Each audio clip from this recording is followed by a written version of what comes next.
Football fans, and welcome inside the friendly confines of Community Memorial Stadium, where tonight it's time for the most anticipated part of the Michigan high school football season, the playoffs. We have a clash between the upper and lower peninsula for you tonight as Marquette makes the 5-hour bus ride south to take on the Mount Pleasant Oilers. If this matchup feels a little bit familiar to you, it's because these two teams faced off on this same field in the second round of the playoffs just a year ago. Happy to have you with us for what should be a roller coaster of a ride. I'm Calvin Keys with Ray Mazurkovich. Ray, what do you think the mindsets for these two teams are coming into tonight's game? You know, Calvin, I think the mindset for Mount Pleasant is a revenge mindset. They lost last year 21-14 in a heartbreaker. I think they're going to want to come and win this game. And I think for Marquette, looking to do the exact same thing they did last year, come in, take down the Oilers, and move on to play whoever wins the DeWitt-Ionia game. Kicking off for Mount Pleasant. Yeah, it seems like all the pressure going into this game is on Mount Pleasant. They're the undefeated team, Saginaw Valley League champions. And for Marquette, they've got nothing left to lose, a long trek to come down here. But they play the role of spoiler, which they did very well last year. Deep to receive for Marquette, Owen Beauchamp and Desmond Mullen. Tyler Hutchins will take the opening kickoff for Mount Pleasant. Hutchins, that'll be a high over-end kick to the far 10, to the right side, and Beauchamp will be forced out of bounds at about the 25-yard line, and that's where Marquette will start their first drive of the night. You know, Calvin, I'm looking for this Mount Pleasant defense to get going early. Corey Davis has been insane on defense, all year, racking up, averaging 12.2 tackles a game, where you have also Max Humphrey and Wyatt Irvin out there, who are also great athletes.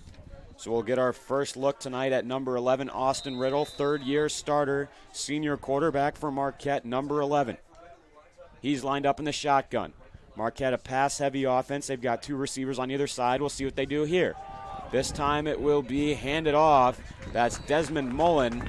He'll pick up around 3 yards on the ground, brings up 2nd and 7. Yep, Marquette trying to get that run game going early.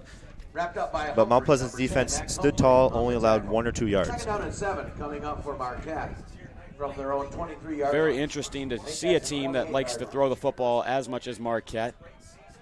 Normally, high school football teams like to stay on the ground.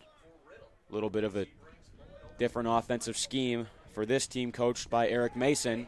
Riddle will fake the handoff. He's going to take it himself, brought down by Wyatt Irvin, 2 yards short of the first down marker.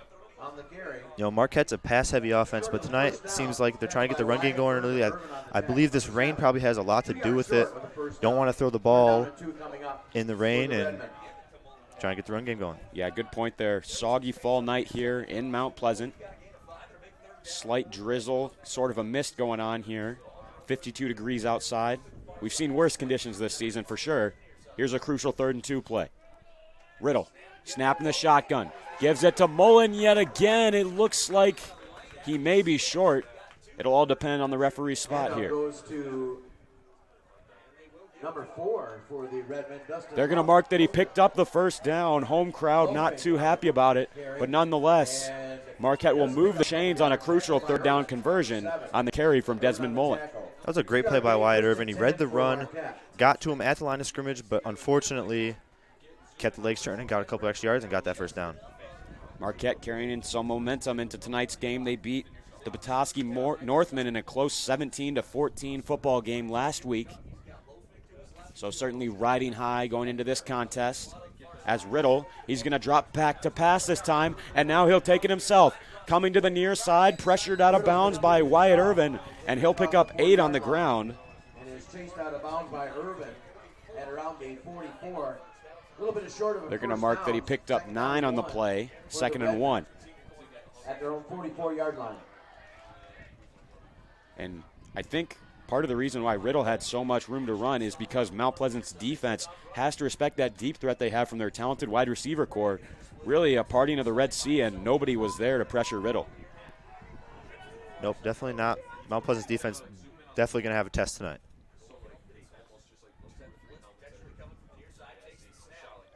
Handoff. This time it'll go to Nate Benninger.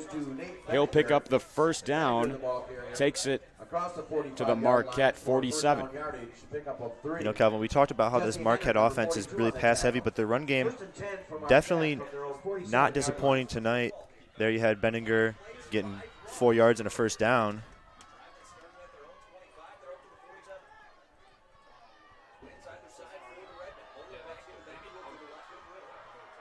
Two receivers on either side. Similar look we've seen so far tonight from Marquette's offense. It'll be a handoff to Mullen. This time he will only pick up maybe 3 yards on the play as he falls forward after being swarmed by a couple of Oilers. Jesse Henry, the linebacker, and Deontay Brown, the defensive lineman, on the tackle. Henry recently named to the SVL All-Conference First Team. One of 4 Mount Pleasant Oilers on the defense that made that All-SVL team. The other one's Corey Davis, Scooter Polk, and Wyatt Irvin. You'll hear their names quite a bit tonight. 2nd and 8. 9 minutes left on the game clock. Riddle rolling out to his right side as he's pressured by Maxon. He'll roll out, taking himself, showing off the wheels yet again, and tiptoes the sideline to pick up around 6 yards on the play. Pick up a 5. 3rd down coming up for Marquette. 3rd down and 3. Just like that, another 3rd down, another chance for Mount Pleasant's defense to try to go to work. 3rd down, 3 yards to go for the Redmen at Mount Pleasant's 46. So far, this matchup tonight reminded me a lot of when Mount Pleasant plays both of the Midland schools, because Marquette's offense, they can run the ball or they can throw it. Really keeps the defense guessing. 3rd and 3. Riddle, he's going to hand it off, and a huge tackle for loss. Dustin Lofink had the carry, and Jesse Henry brought him down at around the line of scrimmage. Maybe Marquette even lost a yard on that play. Jesse Henry on the tackle. 4th down. See what Marquette opts to do here on Mount Pleasant's half of the field, but just barely. And it looks like they're going to go for it on 4th and 4. Huge play, even being so early on in the game. Riddle drops back to pass, pressured, rolls out to the left side. He'll take it himself again. It's certainly going to be close, but I think he got it. 1st down for Marquette. Yeah, big test for Mount Pleasant's defense tonight. They had that pass coverage locked up, but Riddle, with mobility, gets to the outside, gets the 1st down. Mount Pleasant's really going to need to watch him. The combination of the athleticism of Austin Riddle and the size and physicality of this offensive line for Marquette already presenting itself as a challenge for Mount Pleasant early in the game. And this drive so far, great for Marquette to establish their momentum. Riddle looks to the left side. He's just going to dump it off short to Eberhard. Picked up maybe 2 before he went out of bounds at the Mount Pleasant 40. 40-yard line at the 39. 3 yards on the play. 2nd and 7 coming up for Marquette. Just over 4 minutes into the football game.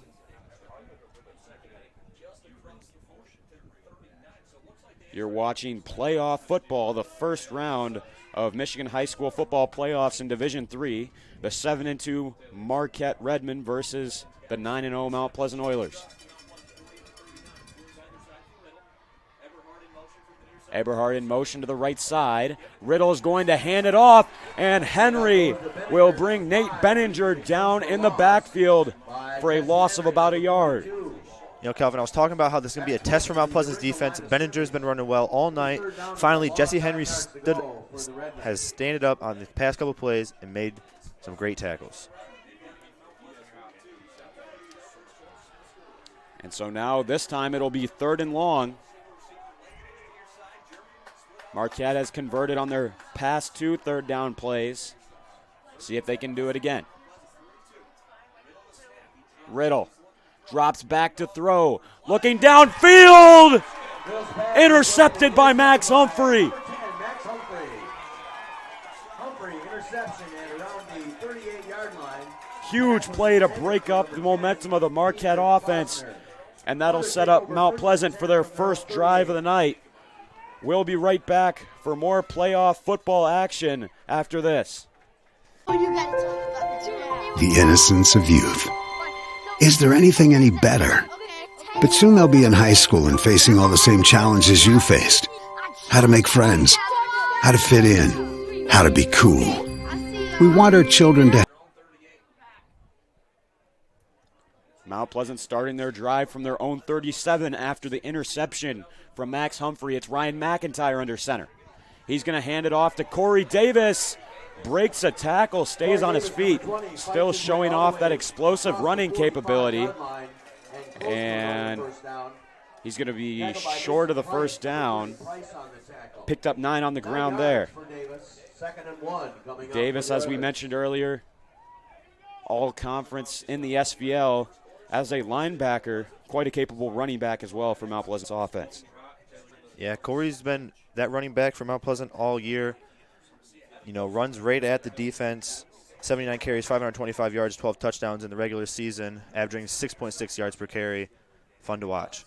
Humphrey and Polk lined up on the near side of your screen as they hand it off to Davis again. Corey Davis breaking out to the left side and then wrapped up around the waist by Aberhard. Davis taking that one all the way to the Marquette 40. Strong start for Mount Pleasant's offense as they show why they're ranked 7th in the state among Division III schools. 1st and 10 for Mount Pleasant from Marquette's 40-yard line. Marquette feeling good about their game coming into this matchup with a 17-14 win against Petoskey last week. Mount Pleasant even more so as they demolished the Heritage Hawks 56-19 at home, and most of those 19 points they conceded were with their backup defense in. Certainly a formidable force as it's their quarterback Ryan McIntyre in the shotgun. McIntyre takes it himself to the left side and runs into a brick wall. Forward progress will give him about 2 yards on the ground. Sets up 2nd and 8 with 5:45 to go in the first quarter. Yeah, Mount Pleasant's run offense has been stellar all year pretty much. They haven't really needed to throw the ball that much with Davis and Humphrey in the backfield, but McIntyre can run it just as well, and he showed it right there. Yeah, you get the feeling that these rainy and wet conditions aren't going to affect Mount Pleasant's offensive scheme so much tonight, Ray. Definitely not. They really like to run the ball, especially on 2nd and long. 2nd and 7. Humphrey in motion around. It's Max Humphrey and a big open field tackle there by Owen Beauchamp. Man, not often that we see the first guy to pressure Humphrey bring him down, but on that occasion, great job by Beauchamp, the linebacker, to find the on-rushing Humphrey and bring him to the turf. Yeah, junior Max Humphrey definitely has pulled his weight this season with the run game. This time he's lined up as a receiver. 3rd and 7. Another big 3rd down play this time. Mount Pleasant, the team trying to convert. McIntyre taking it to the right, pitches it back to Humphrey. Doesn't really have anywhere to go, but he breaks a tackle before finally being dragged out of bounds. That was Trevor Simon who took him out of bounds as there's some laundry down on the field. Humphrey was short by about 2 or 3 yards after the carry, but really another incident of Mount Pleasant making something out of nothing. Personal foul called against the Oilers. Doesn't matter as that one's going to come all the way back. Personal foul call on Mount Pleasant, and that will back them up even more as that call came for an illegal blindside block. Yeah, definitely a killer, especially on a 2nd down where Humphrey had really nowhere to go, found some space, and got him to really what would have been a 3rd and short. Now they're set up with a 3rd and very long. 48-yard line. Brings up 3rd down and 18. 3rd and 18. It was already a tough, not a very manageable 3rd down when it was 3rd and 7. Now Oilers are backed up even more.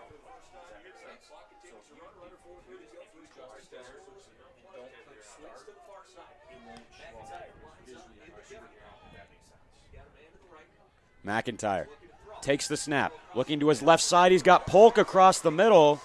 Scooter Polk wrapped up quickly around the legs.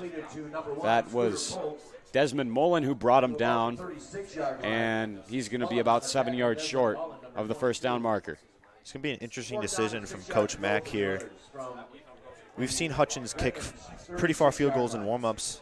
I know it's raining. I'm not sure. Looks like they're going to go for it here.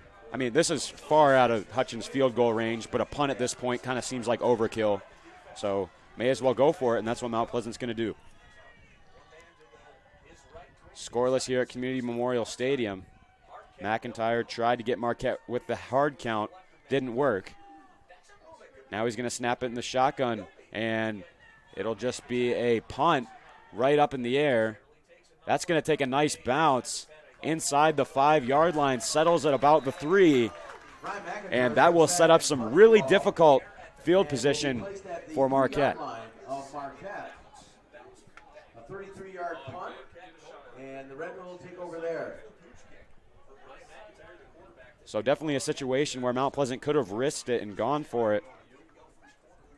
But probably the smart decision, a little bit of trickery there as the quarterback, Ryan McIntyre, ended up taking the punt. And from only about 30 yards out, they're able to pin Marquette deep in their own territory. Riddle and his offense will get another chance to operate here.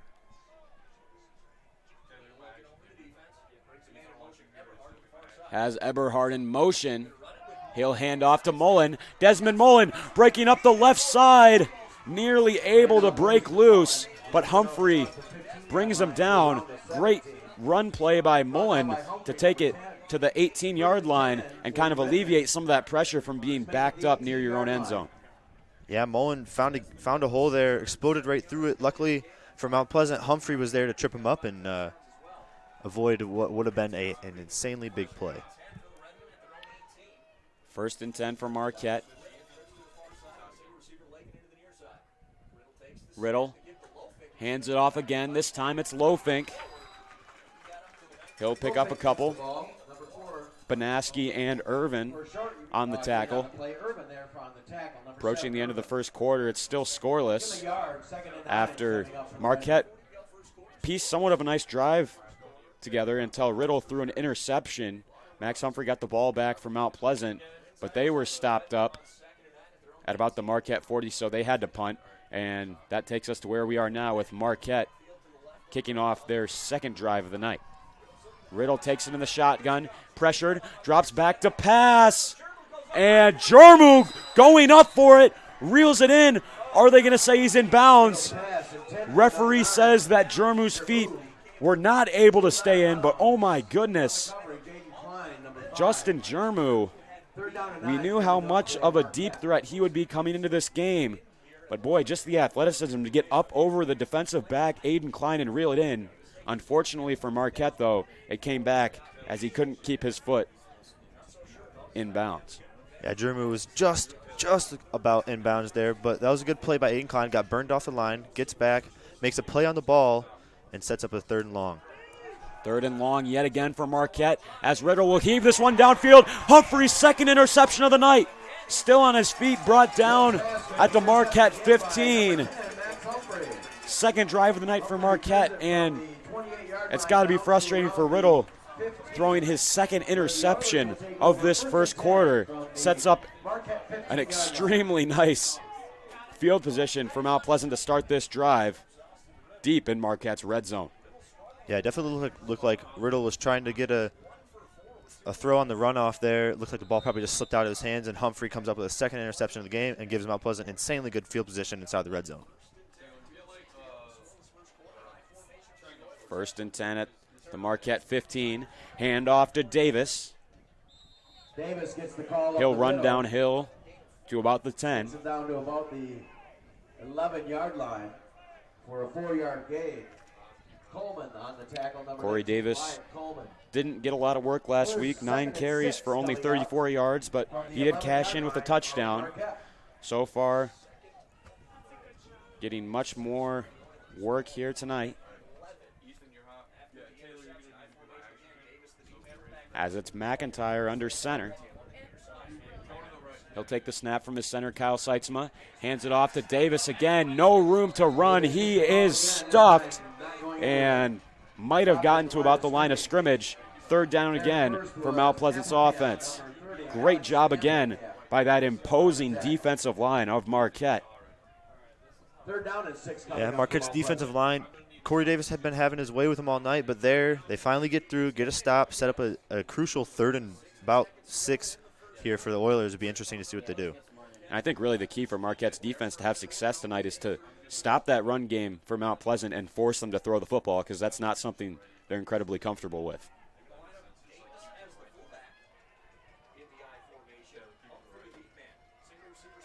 McIntyre fakes the handoff, rolls to his right. He's got Davis, but that pass will fall incomplete and bring up 4th and 6. Davis falls incomplete. It's going to be 4th down and 6 yards to go for the Oilers from the Redmonds. I assume Mount Pleasant will go for this again. Yeah, it's looking like it. I'm surprised Coach Mack doesn't want to bring out the field goal team. You know, try to get at least some points on the board before this first quarter ends. Yep, Coach Jason McIntyre with an aggressive play call here to go for it. It's his son Ryan McIntyre under center here. And Mount Pleasant will call timeout. We'll see what decision they make, whether they go for it or kick a field goal after the break. So, I got my start in officiating when a friend told me I should try it. At first I just did basketball, and I got hooked. Before long, I added baseball, softball, football, and volleyball. I really enjoy giving back to the game, working with kids, and working with my local association to recruit and train new officials. I would like to say to anybody that officiating is a great way to help kids and stay connected to the game. We always need new officials. There's help wanted, just listen. Back here for playoff action in Mount Pleasant at Community Memorial Stadium as Mount Pleasant hosts Marquette. Still scoreless here. Late in the first quarter, an interception by Max Humphrey on Marquette's quarterback Austin Riddle has set up favorable field position, but Mount Pleasant's offense has been stymied so far in the red zone. They're going for it here on 4th and 6. I formation look here from Mount Pleasant. Some confusion again. 38 seconds left to go in the first quarter. Mount Pleasant looking to put some points on the board. They'll fake it again. Rolling out to the right side. Has Polk in the end zone. Mount Pleasant cashes in as Scooter Polk reels in the football to put 6 on the board. You know, Calvin, we were wondering how well Mount Pleasant was going to be able to pass tonight with it raining, and they really have been relying on the run game all season, but they get Scooter Polk incorporated into that pass game, and there's a touchdown. Yeah, similar play call to what we saw on 3rd down with McIntyre faking the handoff and rolling out, but this time able to find his receiver in the end zone and looking to make it 7-0 here with the extra point. Hutchins gets that one up and through despite being pressured. It's good. There's a flag down.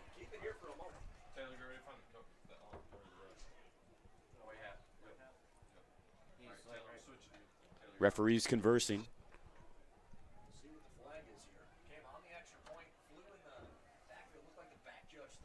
It'll be interesting to see what the decision here. It was in the Marquette backfield. Personal foul on Marquette is the call. Looks like it'll be enforced on the kickoff. Mount Pleasant up 7-0 here at the end of the first quarter. We'll be back with more playoff football action after the break. It's Mount Pleasant 7, Marquette 0. All right, this is Adam. Take 2. Mark? I guess. I go like this. The best part about playing football in Texas has to be the reaction from the community. I want to encourage others to play volleyball or choir because you get to experience new things and do stuff that you've never done before. My reason why is passion.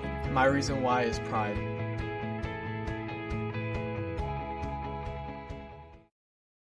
So Mount Pleasant able to take a 7-0 lead in this football game with 33 seconds left in the first quarter. Ryan McIntyre connecting with Scooter Polk after Mount Pleasant decided to go for it on 4th down. Ballsy call by Coach Jason McIntyre, and it paid off as the Oilers take an early lead. They'll kick off here to Marquette, and the kickoff will come instead of on their own 40-yard line. Tyler Hutchins will take this from the Marquette 45. That's because of a personal foul against Marquette on the PAT for Mount Pleasant. Redmond are number 6, Benninger, and number 22, Mullen. Deep to receive again is Beauchamp and Mullen.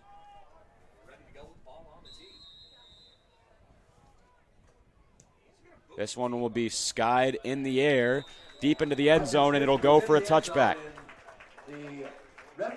Kind of impressive there. Don't know if he was aiming for it. He knocked over the pylon in the back of the end zone. Yeah, I noticed that. Hutchins has an amazing leg we've seen time and time again.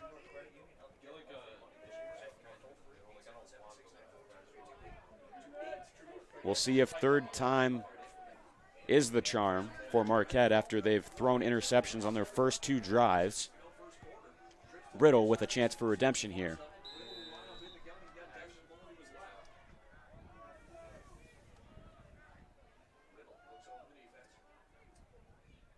Riddle taking his time. Finally takes a snap, handoff to Mullen, who will break to the right side. Mullen looking to turn the corner and head upfield. He'll pick up about 6 yards on the carry before being brought down by Davis. I mean, there's Davis again. Calvin averaging 12.2 tackles a game during the regular season, had 110 tackles. I believe 68 of them were solo. And he's been very, very solid for the Mount Pleasant linebacking core. Marquette's going to let the clock run out to end the first quarter. We'll be back for the second quarter and more football action after this commercial break.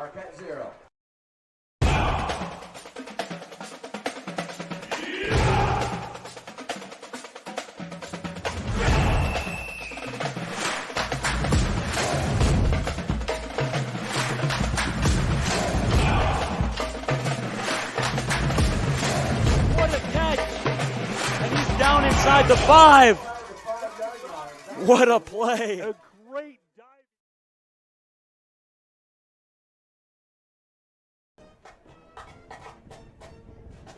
Back here for the start of the second quarter. Marquette looking to answer after Mount Pleasant cashed in on a touchdown after the interception from Max Humphrey in the red zone. Let's take a quick look back on the last meeting between these two teams. Last season in the second round of the playoffs, Mount Pleasant hosted Marquette last year, albeit on a sunny Saturday afternoon, kind of the opposite of what we got going on here. A chilly, rainy Friday night. But the Oilers fell short, didn't play their best game, according to Coach Jason McIntyre. But Marquette put out a strong performance. I remember Austin Riddle had a great game, and he found his receiver, Cameron Karp, who is now playing college basketball for Northern Michigan University. Marquette ended up coming out on top, 21-14. So Mount Pleasant looking to get some revenge here tonight. It's Mullen. He will be stopped dead at the line of scrimmage by Brown and Seitzema. Yeah, Brown and Seitzema made the tackle there, but the initial hit came from number 44, Hunter Maxson. Shot through that line, got through the gap, got to the legs of number 22, Desmond Mullen, and slowed him down enough for Brown and Seitzema to get there and take him down.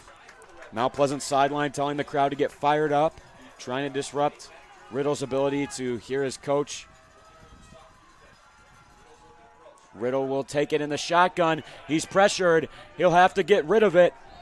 And that pass falls incomplete. The intended target, Peter Klossner, that one way over his head. But Riddle probably just happy to get rid of that, as he had pretty much the entire defensive line from Mount Pleasant surging towards him. Brings up fourth down. Yeah, scary completion there from Riddle, though. I'm not sure Eric Mason would have wanted him to throw it there, throw it into the middle of the field there. Probably wanted him to just throw it out of bounds. You know. Yeah, you kind of saw Tyler Hutchins, Wyatt Irvin, those guys, their eyes kind of lit up when he threw that football into their vicinity. Thankfully for Marquette, that ball fell to the turf. As Mount Pleasant will call timeout, Marquette was about to punt it. We'll have that after the break. You're up. There's an old saying, you can never have too many officials. The age of the average official is 52 and getting older all the time. We're constantly recruiting new people, younger people to join us. After you register with the MHSAA, look on the website to find an officials association near you. They'll put you in a position to succeed as an official. We all learned a lot from high school sports, and officiating is a great way to give back to the game. There's help wanted, just whistle. Touchdown, Belfield. From the looks of things, it'll be another 3 and out from the Marquette offense. Good job by Mount Pleasant's defense to stop them up here on 4th and 6 and force a punt. Mount Pleasant had to call a timeout there as they had a little bit of confusion on their special teams. But they'll go with their typical look with Polk deep to receive. It'll be Aberhard to punt the ball. Got the punt off. It's a line drive, and that hit Wyatt Kuhlman, who had to fall on it quickly there. Nearly blocked there. Extremely low punt. Maybe you wonder those slippery conditions. Aberhard wasn't able to receive the snap properly, or maybe it slipped off his foot in the punting motion. Nonetheless, really good field position yet again for Mount Pleasant as they'll start the drive at their own 47-yard line. Yeah, definitely an interesting kick there. I was wondering whether it either slipped or if they're just trying to keep it as low as they can, keep it away from Polk, and kind of eliminate him from the return game because, I mean, they've probably seen how dangerous he's been all season. Polk, a dangerous returner. He had the only touchdown catch of this game so far. Mount Pleasant up 7-0. McIntyre taking it himself. Wrapped up there. Good play by Kuhlman. McIntyre crosses midfield, gets to the 49-yard line to set up a 2nd and 7 play. Yeah, good play call there on first down by Coach Mack. They typically expect Davis or Humphrey to be running on first down, but run with McIntyre, have Davis and Humphrey out in front of them, pick up a few yards. Now you got a manageable 2nd down. McIntyre takes the snap. Hand off to Max Humphrey. He'll surge forwards. Lofink will get the tackle on him and sets up about a 3rd and 3 play. Already had an abundance of 3rd downs so far in this game. I think it's just a testament to the skill of both teams' defenses, really. Yeah, both defenses have been really shining here early on. Mount Pleasant's defense, obviously, with the 2 interceptions, and then Marquette's defense has had Mount Pleasant on 4th down quite a few times here. Great discipline from the Marquette defensive line to not jump from the hard count from McIntyre. Now he'll snap it. Hands off to Davis, who has the 1st down and more. Crosses over the Marquette 35. I mean, how many times have we seen that this season, Calvin? 3rd and 2. Who do you give it to? Corey Davis picks up 5 yards, 6 yards, gets a 1st down, sets up a nice 1st down for the Oilers.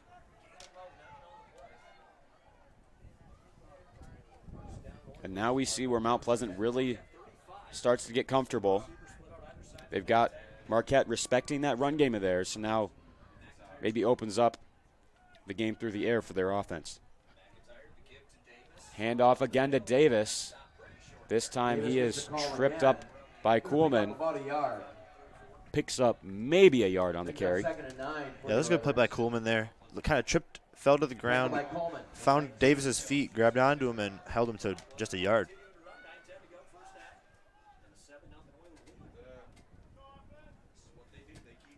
Nine minutes left in the first half. Mount Pleasant leading over Marquette 7-0 at the moment, thanks to a touchdown pass from McIntyre to Polk. That's how things stand at the moment. Mount Pleasant hustles to the line of scrimmage here. Davis taking the snap in the Wildcat. He'll take it himself, moving the pile effectively. We'll see where they spot it, but from the looks of things, it'll likely be 3rd and short here. Yeah, step up to the 3rd and 1 there.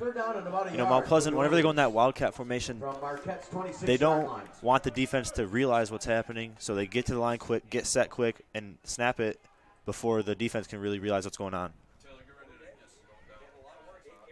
Ryan McIntyre back to the huddle with the play call. It's Davis again, lining up to take the snap. This time it's snapped to Humphrey. Looks like he's got the 1st down. Continuing to move the chains and keep momentum going for the Oilers. I mean, this ground and pound game from Mount Pleasant has looked better tonight than it has for anybody else, or for any other game of the season, excuse me.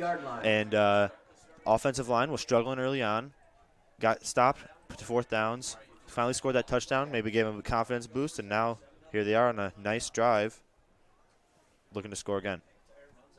And mind you, this is an offensive line that has an average weight of about 180, 185 pounds.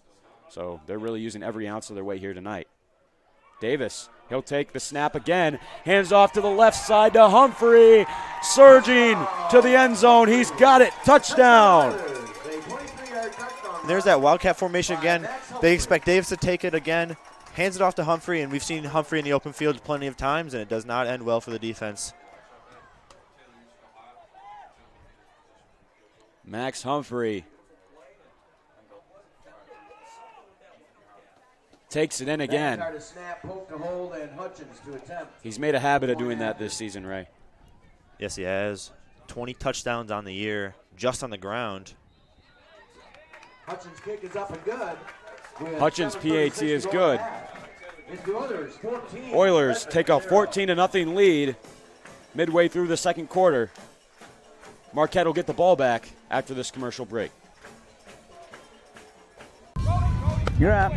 There's an old saying, you can never have too many officials. The age of the average official is 52 and getting older all the time. We're constantly recruiting new people, younger people to join us. After you register with the MHSAA, look on the website to find an officials association near you. They'll put you in a position to succeed as an official. We all learned a lot from high school sports, and officiating is a great way to give back to the game. There's help wanted, just whistle.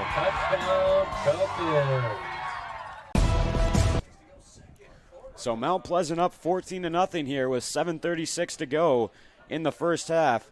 This time it was Max Humphrey taking the ball in with a 20-yard touchdown carry as Liam Gennon will launch this ball back to Marquette. It was a great touchdown drive back there by Mount Pleasant. Kept the ball on the ground, didn't really throw that much. Gives Max Humphrey his first playoff touchdown.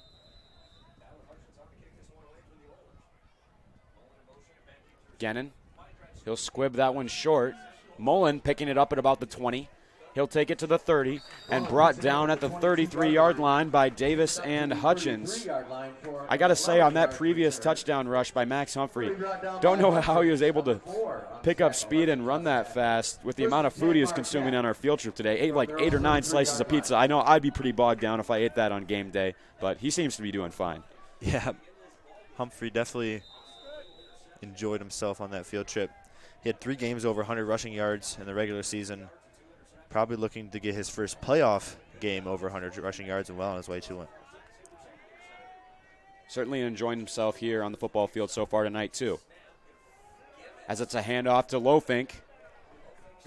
He will be stopped for forward progress. 1 yard gain on the play. Davis there picked up about a yard. Stopped in his tracks by Davis. Stood him up. Once again, we see this Mount Pleasant linebacking core stepping up to the challenge and stuffing him at the line, giving him only a yard here for a second down. Mount Pleasant's coach Jason McIntyre livid about something. Riddle takes the snap, drops it, picks it up, now rolling out to the right side. Forced out of bounds by Irvin. Oh, boy. Dangerous scenario there, but Riddle just able to minimize the damage. Yeah, always a scary play once your quarterback fumbles the ball, but Riddle, stayed calm, picked it up, got a couple yards, sets him up with a 3rd and 7 instead of a 3rd and 9, which opens up a few more options.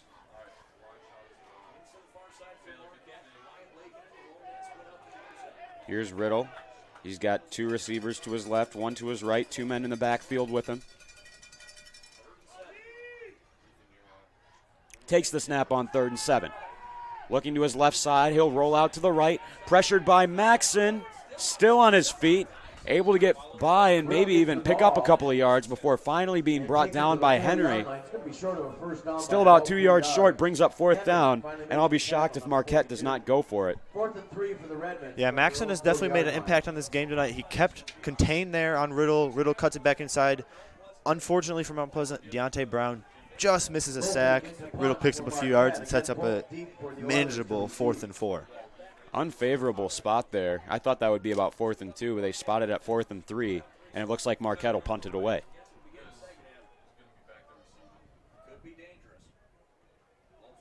Snap here again from Lofik. This time it's blocked. Up in the air, landing around the 40. Mount Pleasant's just going to let that one roll as Eberhard will pick it up at Mount Pleasant's 49. Great job, I think. Was that Humphrey that got a hand to it? I'm not sure that any Mount Pleasant player got to it, but I think Humphrey pushed the up man back and punted it right into his own man, and does just as well as the blocked punt. Not the start that Marquette head coach Eric Mason and his team had hoped for, as just some costly errors so far. 2 interceptions thrown, a poor punt, and then a punt blocked by their own man. So, again, really good field position for Mount Pleasant at their own 49-yard line. Wouldn't be surprised to see Mount Pleasant keeping it on the ground. It's been working all night, so no reason to shy away from it. But if it does come to third down, you have those viable options in Polk and Rondi on the outsides that can beat just about anybody in coverage. And McIntyre definitely has the arm to get it there. Start and really most of this first half have not been characteristic of this Marquette team. They're 7-2. Their only losses have came to Menominee and the powerhouse Traverse City Central, who are set to join the Saginaw Valley League next season. So don't count this Marquette team out. They're going to hang in there.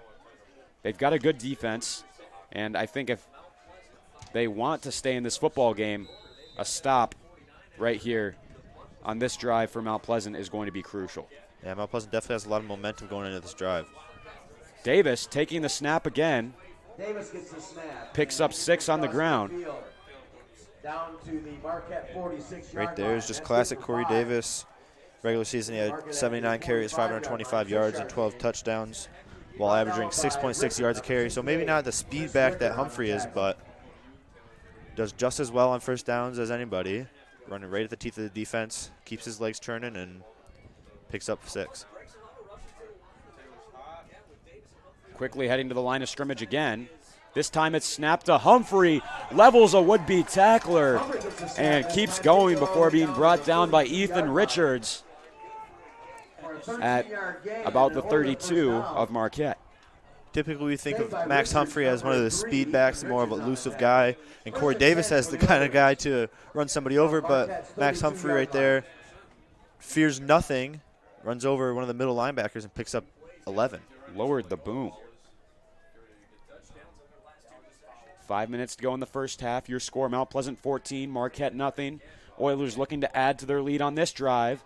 A little spinorama there by Davis before taking it ahead for a pickup of about 3. Brought down by Lofink. Yeah, this Mount Pleasant offense been running this Wildcat for the past few plays. Marquette hasn't really found anything that stopped it. That's probably the least amount of yards that Mount Pleasant's got using that Wildcat formation tonight. Sets up a 2nd and 6.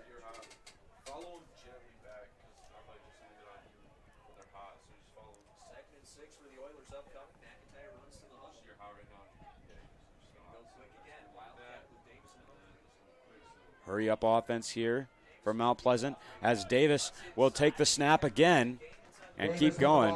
Inside the 25-yard line to around the 23. That'll bring up 3rd down and about 1. Meeting him there was Jacob Schlem, number 60. Jacob Schlem on the tackle. You know, last week Corey Davis really didn't have that much of workload, just 9 carries for 34 yards and a touchdown, but maybe they were saving him for this week, you know, getting him going against a good defense here, and it's proved well. Snap to Humphrey on this occasion. He'll take it forward, picks up the 1st down, and somehow that ball ended up in the arms of Wyatt Irvin, who just kept going. 7 or 8, fumbled the ball. Irvin picks it up. Guess it was a fumble, but works out well for Mount Pleasant in the end, as Wyatt Irvin able to snatch it up and just keep on going. Sort of one of those look what I found moments, and then keep. It definitely was. I thought it was, at first I thought it was Humphrey that came out of that pile, which would not have been surprising whatsoever. But Irvin shows up with the ball and gives Mount Pleasant a good red zone opportunity. Even more of the Wildcat as Davis will pick up 2 or 3 on the ground. Slow and methodical, the theme for this drive for Mount Pleasant.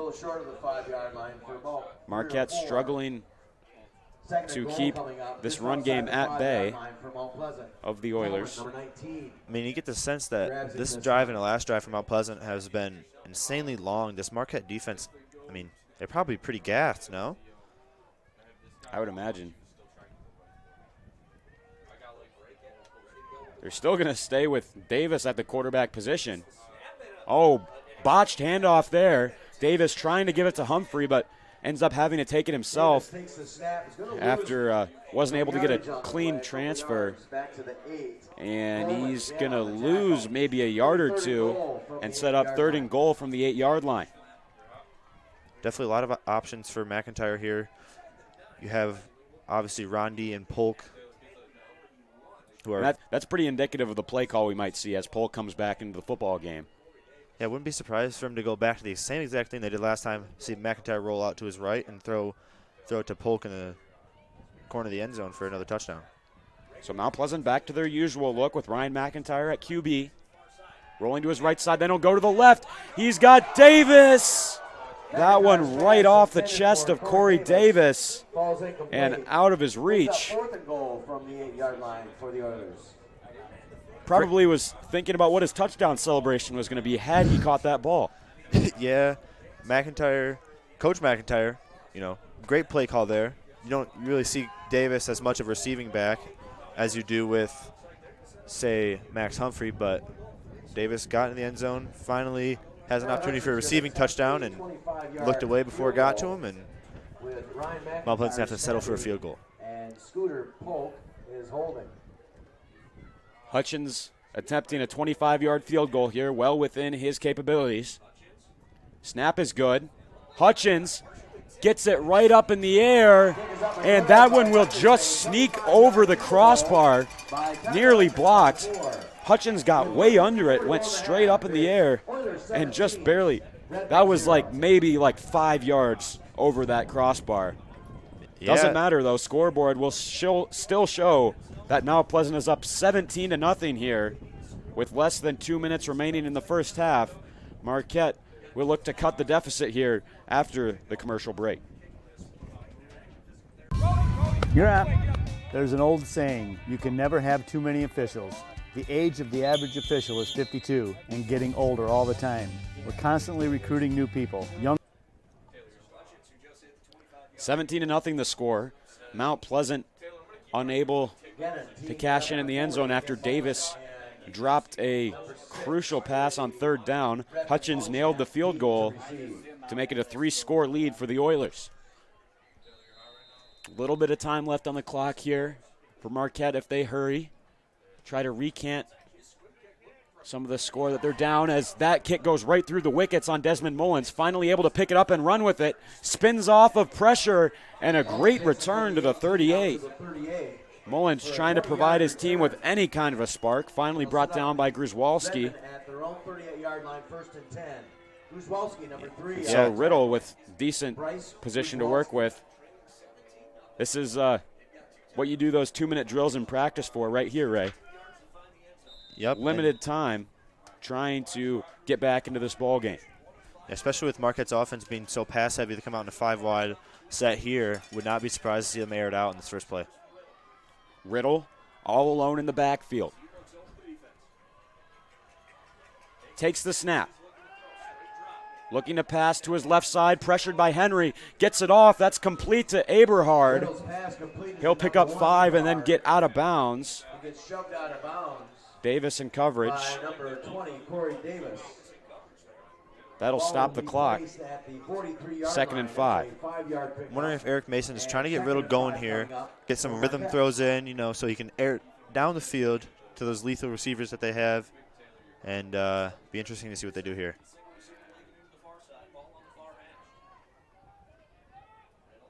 Riddle this time he'll hand it off. Sidesteps one guy. Nearly got by Polk there. Really good carry there by Mullins to pick up the first down, but the clock's going to continue to run here. Or excuse me, clock stops for a first down. Now we'll run again after they spot it. It's going to be a big test for this Mount Pleasant's young secondary. Inside the 2 minutes, don't really get a break between plays.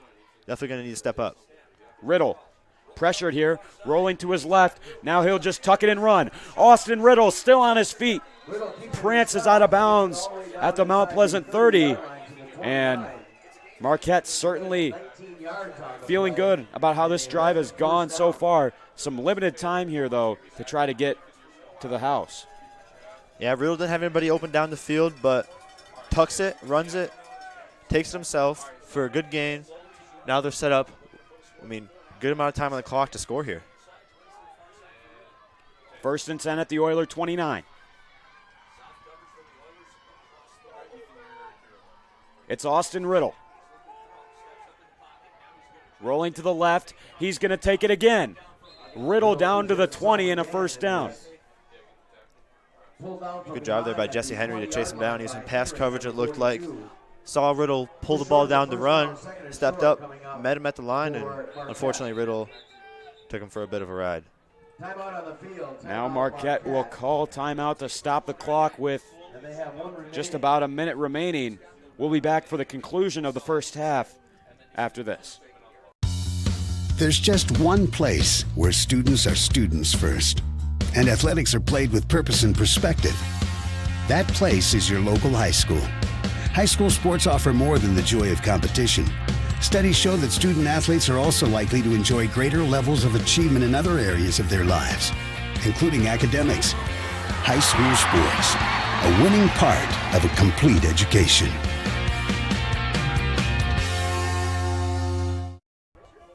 Back at Community Memorial Stadium, Marquette down 17-0 to Mount Pleasant, but they've got it at Mount Pleasant's 20-yard line, looking to capitalize in the red zone tonight.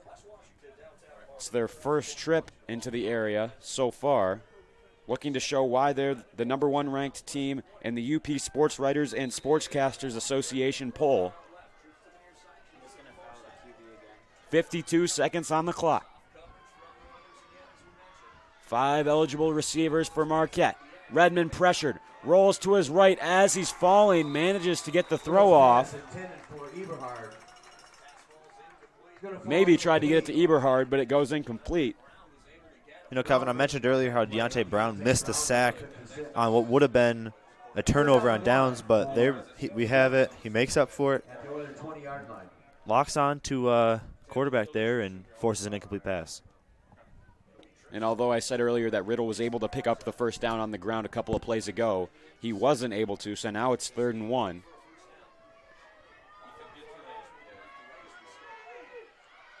Mount Pleasant secondary with their hands full right now as Riddle was able to get the Oilers' defensive line to jump.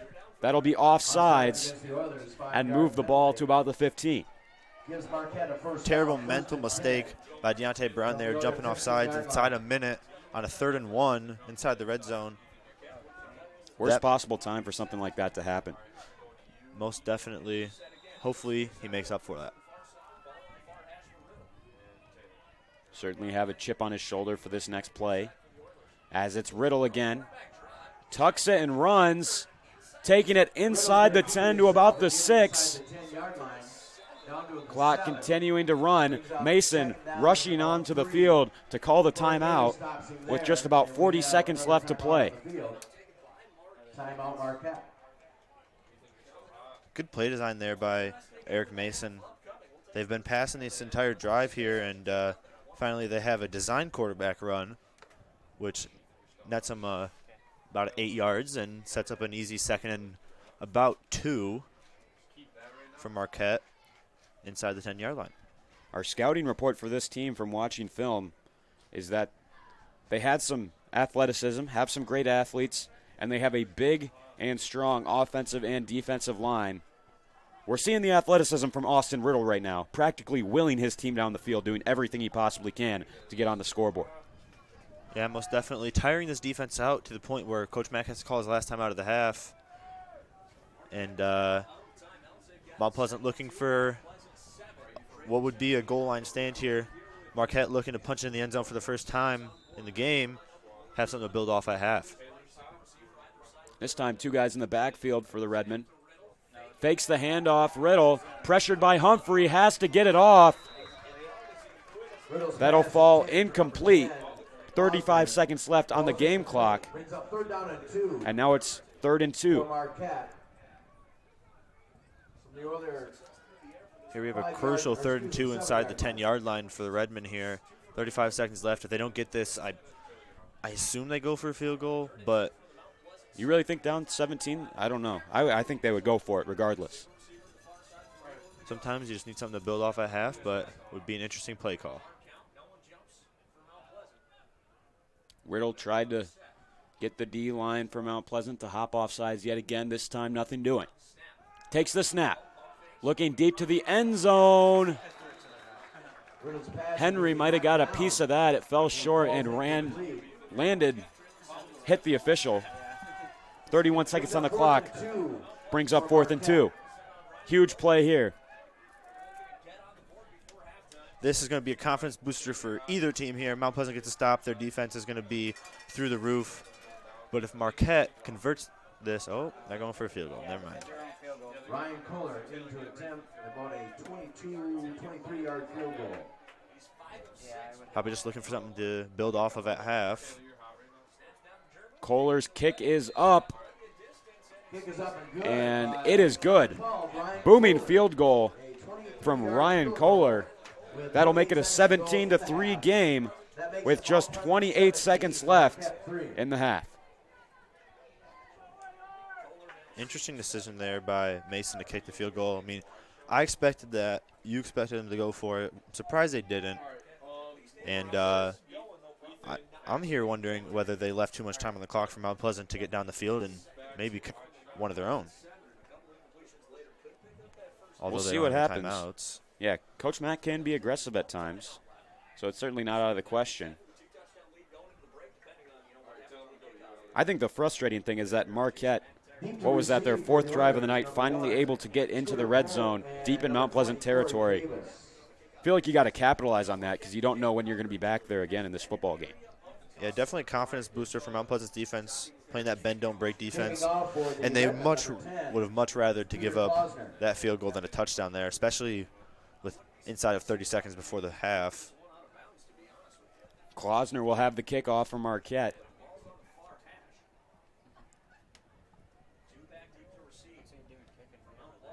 Two guys deep to receive for the Oilers. It's Polk and Humphrey. Klausner just going to sky that one. Falls to Wyatt Irvin, short at about the 20. Irvin makes a guy fall over, breaking out to the right side, heading to the sideline. Klausner trying to get him, and the kicker, Peter Klausner, great play to get there and trip up Wyatt Irvin.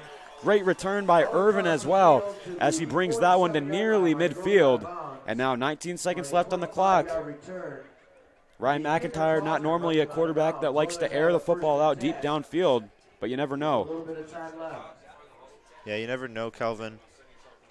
Great return there by Wyatt Irvin. Picked up the ball, kind of bounced that all the way to the right side of the field, and gives Mount Pleasant insanely good field position. If they can get a couple, out routes, passes, get out of bounds. There was a penalty on the play. 15-yard penalty against the Oilers. That's pretty much going to negate that whole return from Irvin. So now it'll be 1st and 10 from the 22. So maybe no late half theatrics here. Yeah, I was going to say, I don't think with this much field ahead of them that they're going to do much other than run the ball and then maybe take a knee. McIntyre is going to hand it off here. Davis gets the call and takes it out to the 30-yard line for about an 8-yard. Takes the ball for about 8 yards to the 30. And that's going to do it for the first half. Mount Pleasant taking a 17-3 lead into the break. Great half for the Oilers, something to build on for them. For Marquette, a frustrating first 24 minutes, but they've got some time to regroup and come back out stronger for the second.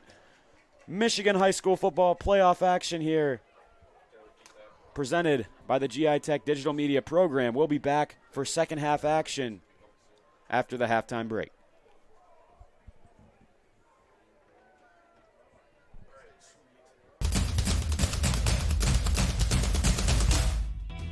the voice of Michigan I believe coaches should act as teachers. Helping student athletes develop while still keeping high school sports in perspective. All right, this is Adam. Take 2. Mark? I guess. I go like this.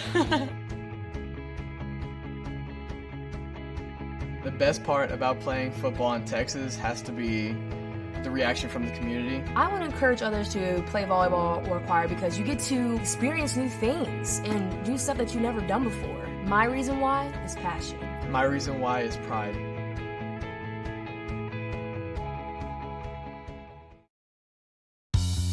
There's just one place where students are students first, and athletics are played with purpose and perspective. That place is your local high school. High school sports offer more than the joy of competition. Studies show that student athletes are also likely to enjoy greater levels of achievement in other areas of their lives, including academics. High school sports, a winning part of a complete education.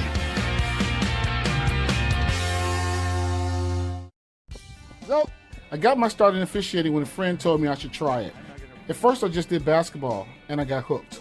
Before long, I added baseball, softball, football, and volleyball. I really enjoy giving back to the game, working with kids, and working with my local association to recruit and train new officials. I would like to say to anybody that officiating is a great way to help kids and stay connected to the game. We always need new officials. There's help wanted, just listen.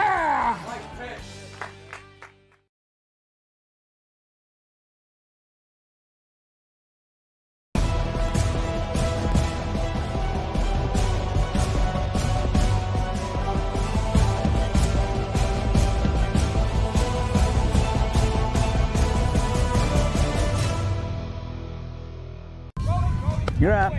There's an old saying, you can never have too many officials. The age of the average official is 52 and getting older all the time. We're constantly recruiting new people, younger people to join us. After you register with the MHSAA, look on the website to find an officials association near you. They'll put you in a position to succeed as an official.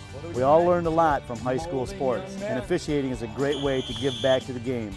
There's help wanted, just whistle. Touchdown, Cofield. All right, this is Adam. Take 2. Mark? I guess. I go like this. The best part about playing football in Texas has to be the reaction from the community. I want to encourage others to play volleyball or choir because you get to experience new things and do stuff that you've never done before. My reason why is passion. My reason why is pride.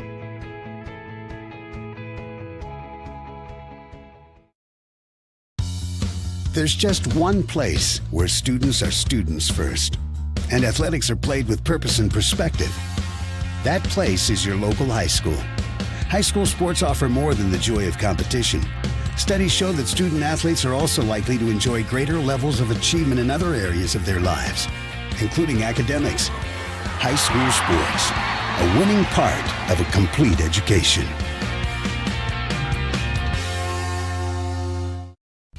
So, I got my start in officiating when a friend told me I should try it. At first I just did basketball, and I got hooked. Before long, I added baseball, softball, football, and volleyball. I really enjoy giving back to the game, working with kids, and working with my local association to recruit and train new officials. I would like to say to anybody that officiating is a great way to help kids and stay connected to the game. We always need new officials. There's help wanted, just listen.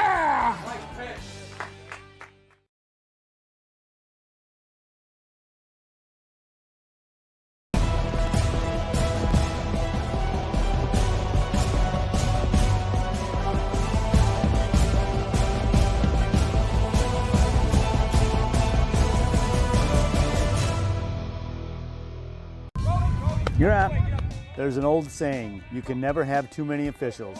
The age of the average official is 52 and getting older all the time. We're constantly recruiting new people, younger people to join us. After you register with the MHSAA, look on the website to find an officials association near you. They'll put you in a position to succeed as an official. We all learned a lot from high school sports, and officiating is a great way to give back to the game. There's help wanted, just whistle. Touchdown, Cofield. All right, this is Adam. Take 2. Mark? I guess. I go like this. The best part about playing football in Texas has to be the reaction from the community. I want to encourage others to play volleyball or choir because you get to experience new things and do stuff that you've never done before. My reason why is passion. My reason why is pride.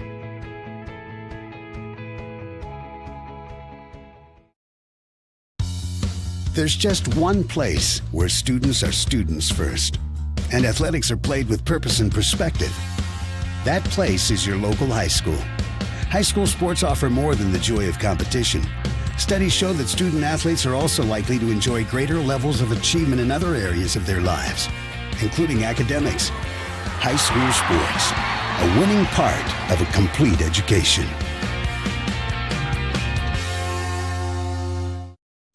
So, I got my start in officiating when a friend told me I should try it. At first I just did basketball, and I got hooked. Before long, I added baseball, softball, football, and volleyball. I really enjoy giving back to the game, working with kids, and working with my local association to recruit and train new officials. I would like to say to anybody that officiating is a great way to help kids and stay connected to the game. We always need new officials. There's help wanted, just listen.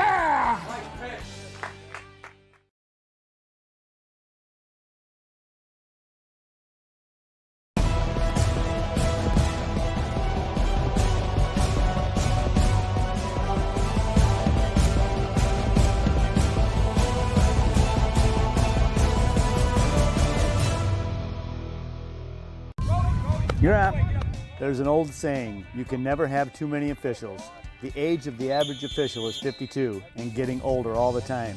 We're constantly recruiting new people, younger people to join us. After you register with the MHSAA, look on the website to find an officials association near you. They'll put you in a position to succeed as an official. We all learned a lot from high school sports, and officiating is a great way to give back to the game. There's help wanted, just whistle. Touchdown, Copia. All right, this is Adam. Take two. Mark? I guess. I go like this.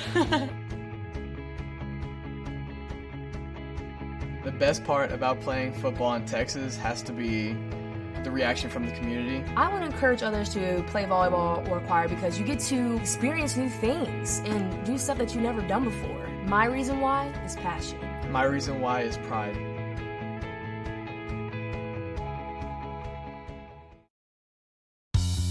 There's just one place where students are students first, and athletics are played with purpose and perspective. That place is your local high school. High school sports offer more than the joy of competition. Studies show that student athletes are also likely to enjoy greater levels of achievement in other areas of their lives, including academics. High school sports, a winning part of a complete education.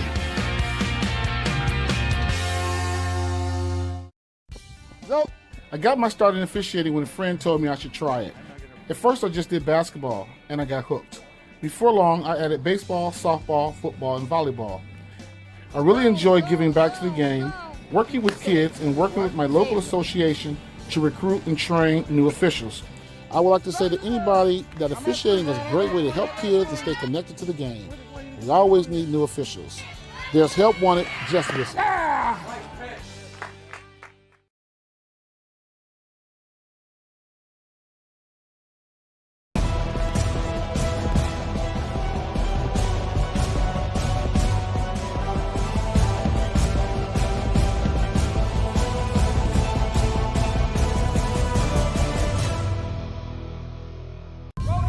You're up.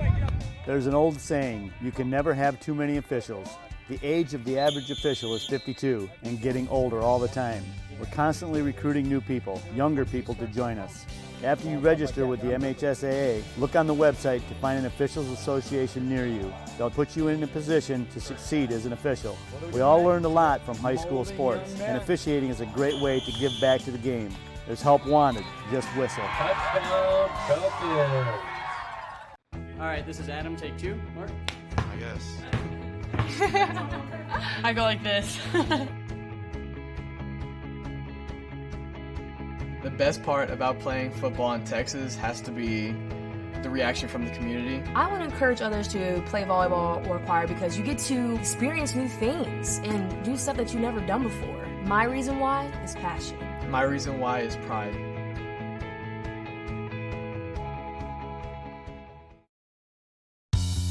There's just one place where students are students first, and athletics are played with purpose and perspective.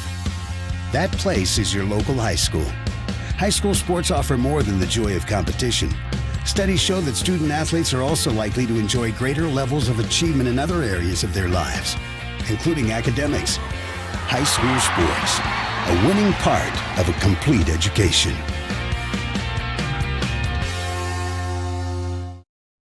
So, I got my start in officiating when a friend told me I should try it. At first, I just did basketball, and I got hooked.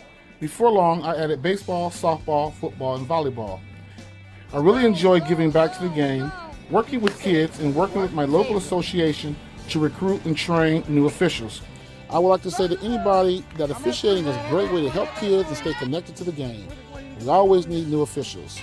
There's help wanted, just listen.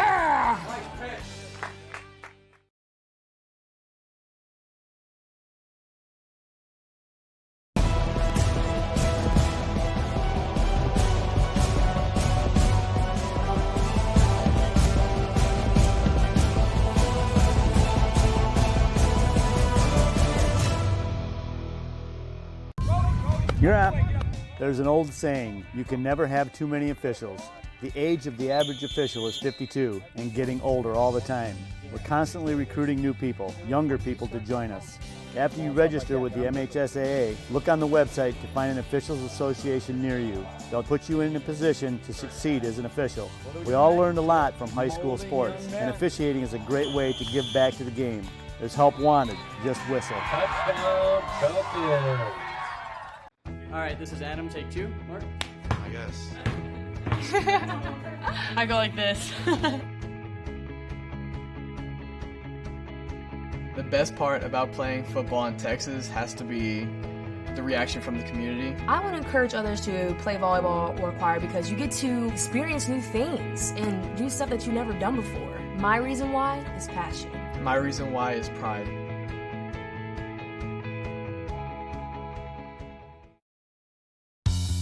There's just one place where students are students first, and athletics are played with purpose and perspective.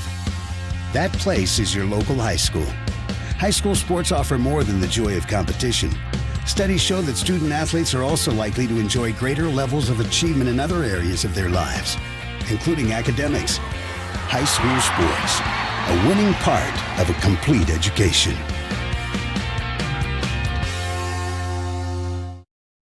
So, I got my start in officiating when a friend told me I should try it. At first, I just did basketball, and I got hooked. Before long, I added baseball, softball, football, and volleyball. I really enjoy giving back to the game, working with kids, and working with my local association to recruit and train new officials. I would like to say to anybody that officiating is a great way to help kids and stay connected to the game. We always need new officials. There's help wanted, just listen.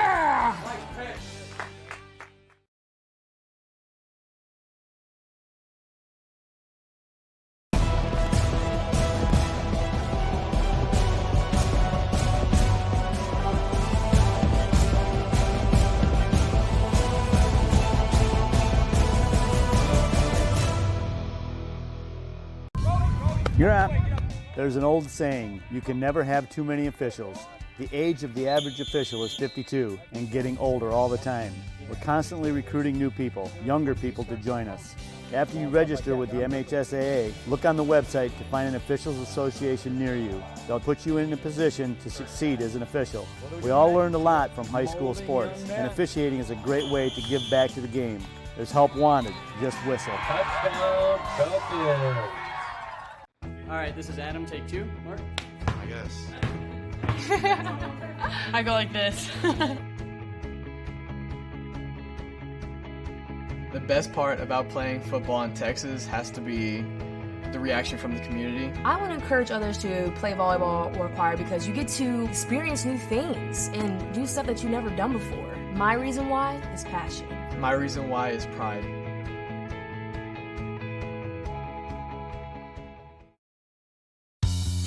There's just one place where students are students first, and athletics are played with purpose and perspective. That place is your local high school. High school sports offer more than the joy of competition. Studies show that student athletes are also likely to enjoy greater levels of achievement in other areas of their lives, including academics. High school sports, a winning part of a complete education.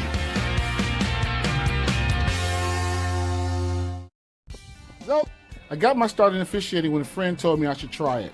At first I just did basketball, and I got hooked. Before long, I added baseball, softball, football, and volleyball.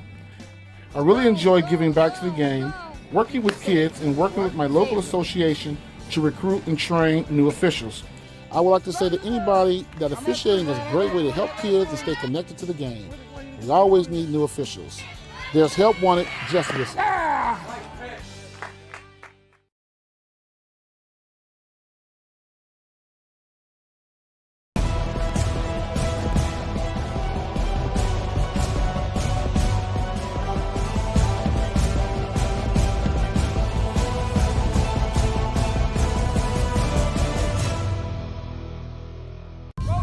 You're up.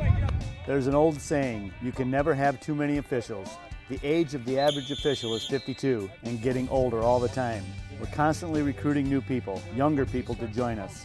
After you register with the MHSAA, look on the website to find an officials association near you. They'll put you in a position to succeed as an official. We all learned a lot from high school sports, and officiating is a great way to give back to the game. There's help wanted, just whistle. Touchdown, Cofield. All right, this is Adam. Take two. Mark? I guess. I go like this. The best part about playing football in Texas has to be the reaction from the community. I want to encourage others to play volleyball or choir because you get to experience new things and do stuff that you've never done before. My reason why is passion. My reason why is pride.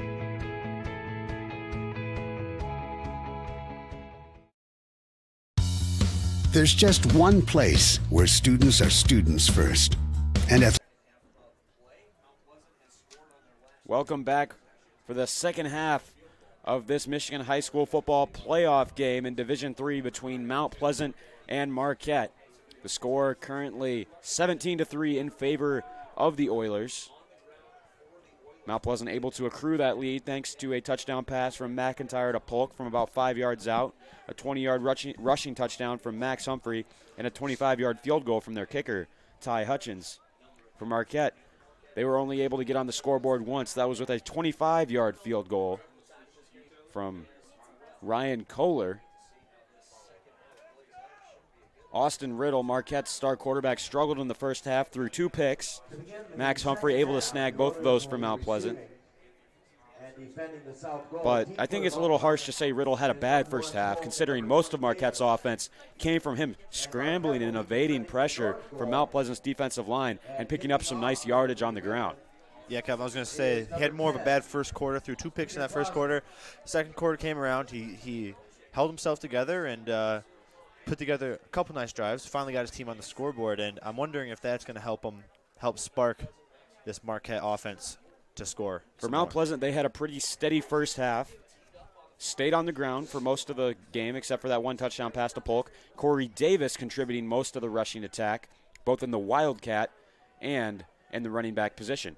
It'll be Peter Klausner to take the kickoff here for Marquette. Humphrey and Polk deep to receive.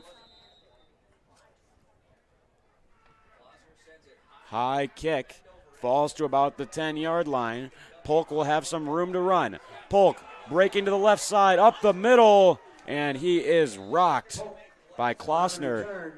Second straight kickoff where Klausner has had to book it to make a big tackle.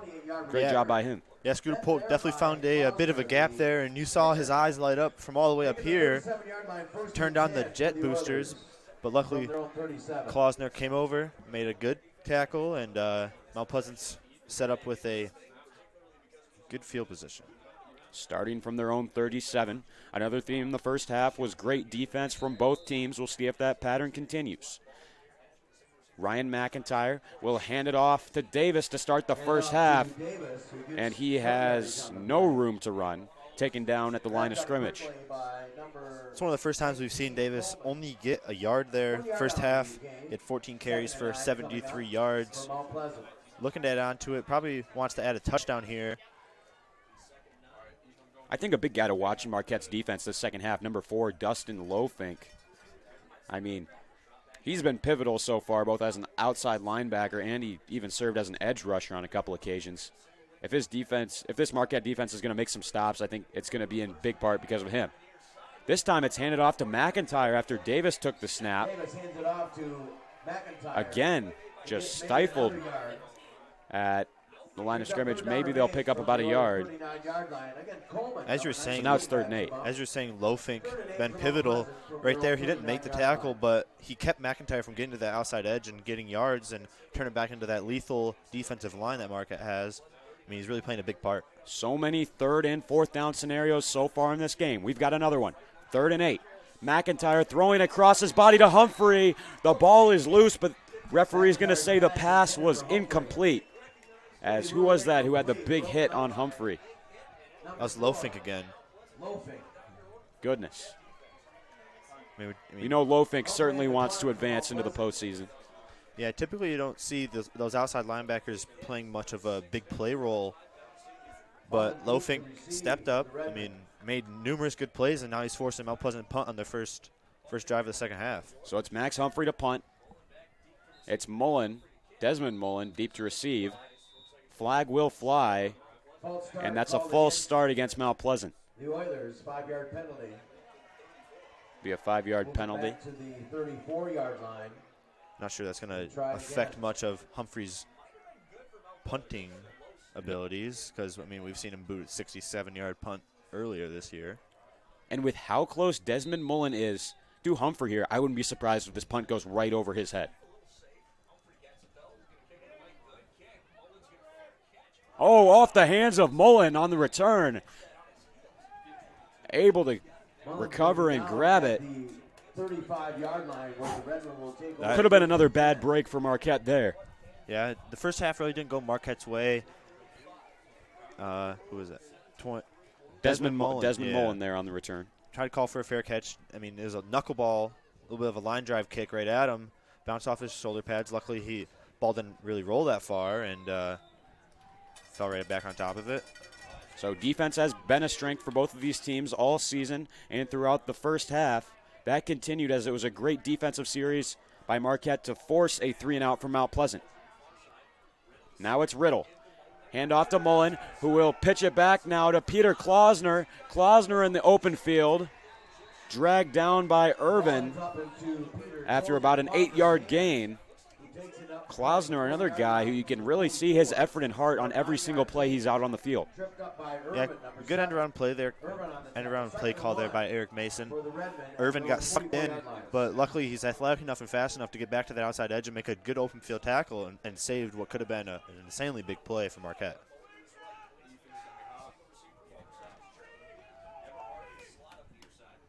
Second and 1. Riddle. Hand off again to Mullen. Mullen cutting up the middle, knifes his way through the Oiler defensive line before finally being brought down by Hutchins and Banaski. He'll pick up the first down and cross over midfield to the Oiler 48. Banaski on the tackle. First and 10 for Marquette from the Oiler 48-yard line. Marquette obviously probably saw something of this Mount Pleasant defense running no huddle, trying to keep him out of position. Empty set for Austin Riddle and Marquette. Riddle looking to pass, breaks Wyatt Irvin, and has some room upfield to work. Nice block that's Mullen. Riddle still rolling, stays in bounds, finally pushed out at the 5 and fell in some pain. But Austin Riddle, what a rushing play. Certainly hope he's okay as he fell down to the turf. Great job by his blockers to come downfield and support him. Takes it deep to the 5-yard line and now being attended to by the trainer. Certainly hope he's okay. Took a hard shot there by, I think that was Irvin. Don't think there's anything dirty about that. He was just trying to shove him out of bounds. Yeah. After Riddle tore through the entire Mount Pleasant secondary in the open field. Yeah, boy, just another great athletic play by him. He was trying to throw the ball. Pressure collapsed on him. Somehow, I mean, he's an escape artist, isn't he? Got downfield and turned what could have been a sack into around like a 42-yard gain. Well, Calvin, looking at it, it looked like he thought he'd stepped out of bounds. So he kind of stopped playing, and then I think it was Corey Davis that came up and just laid the hammer on him. And, I mean, you never want to see somebody injured like that. I'm sure Davis probably doesn't feel good about that hit. Certainly never like to see a player go down awkwardly like that, especially for Marquette, such a talented player like Austin Riddle. And we'll give him some time to get attended to and be back after commercial.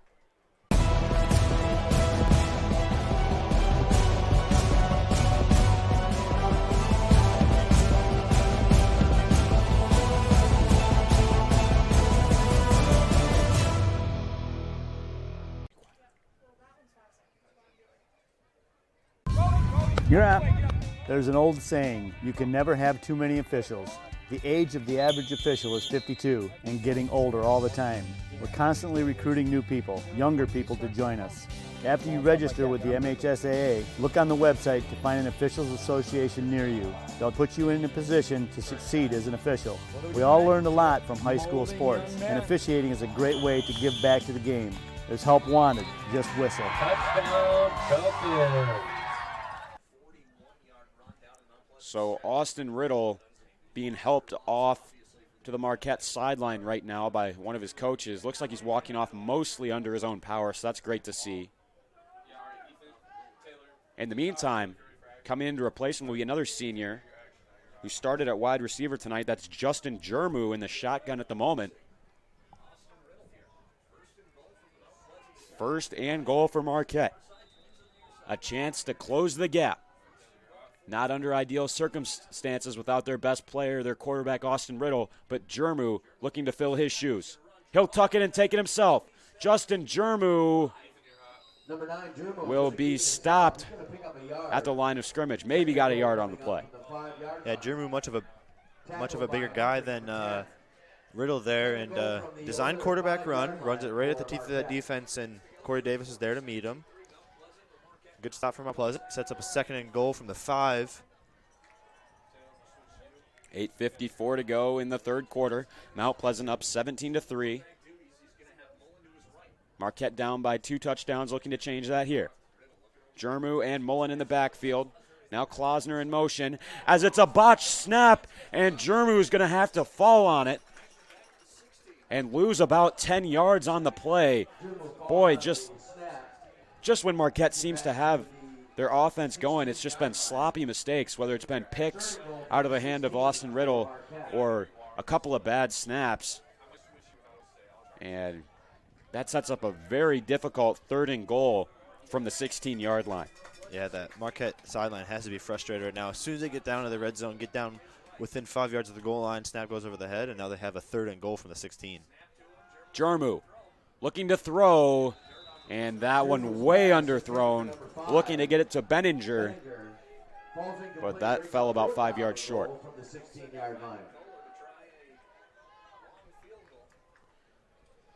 And so the field goal unit coming out for Marquette.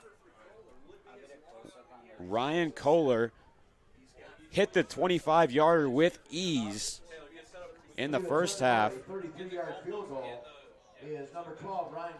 This is going to be a 32-yarder, so definitely no easy task. Will be holding for Kohler.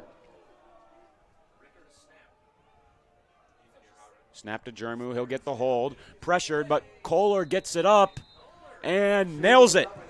Great field goal there by Ryan Kohler. Makes it a 17-6 game. Marquette will kick the ball back off to Mount Pleasant after a commercial break.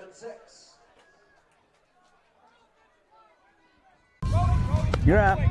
There's an old saying, you can never have too many officials. The age of the average official is 52 and getting older all the time. We're constantly recruiting new people, younger people to join us. After you register with the MHSAA, look on the website to find an officials association near you. They'll put you in a position to succeed as an official. We all learned a lot from high school sports, and officiating is a great way to give back to the game. There's help wanted, just whistle. Touchdown, Cofield. Marquette able to nail a field goal to make it 17-6, still down by 11 points. And the major story on that drive is that Marquette now missing number 11. That's their quarterback, Austin Riddle. He's their star player, really the keystone of their offense. And he fell awkwardly after a 42-yard rushing play that took the drive to the 5-yard line. Still being attended to on the sideline. We'll see what happens. As that was a terrible kickoff from Klausner. He kicked his own tee, went up in the air. Maxson snatched it. He was going to be gone, and they blew the play dead. I'm not sure why they blew the play dead there. Hunter Maxson just had a surefire touchdown. Coach Mack very upset with the officials' call here. There's a flag down.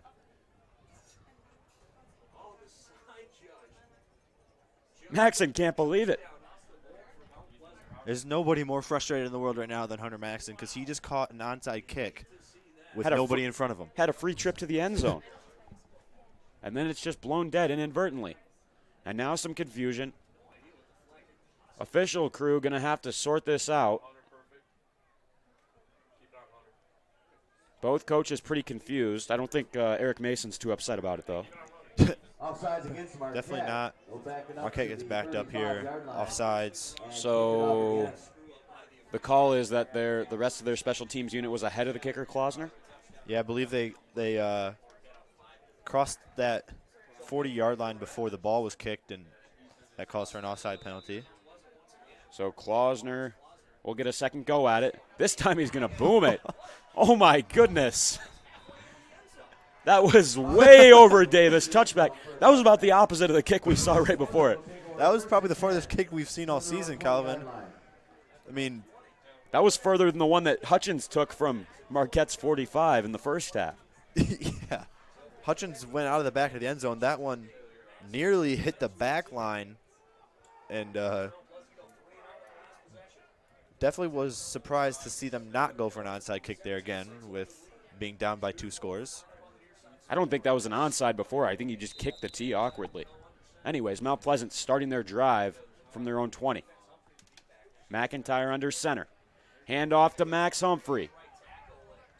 Wrapped up there by Trevor Simon. 8-yard gain as the rain returning here to Community Memorial Stadium.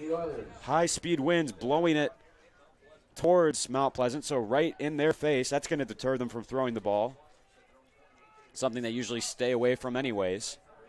So even more reason to stay on the ground. Yeah, I wouldn't be surprised to see them get Humphrey incorporated. He had 52 yards in the first half and a touchdown, so room for him to work. Humphrey again, emerging through the crowded line of scrimmage, picks up the first down and more, taking it to the 35. Ryan McIntyre and Jason McIntyre not on the same page right now, arguing about something, but they'll move the chains. Mullen able to bring Humphrey down with the tackle. I mean, with the rain coming down and sleets like this, I mean, it doesn't really affect Mount Pleasant's offense all that much, but if you get to a 3rd and long, it definitely does. Hand off to Davis. He'll take it for a 7-yard gain. A little rain never hurt anyone, Ray, especially this mist-like stuff that we're experiencing.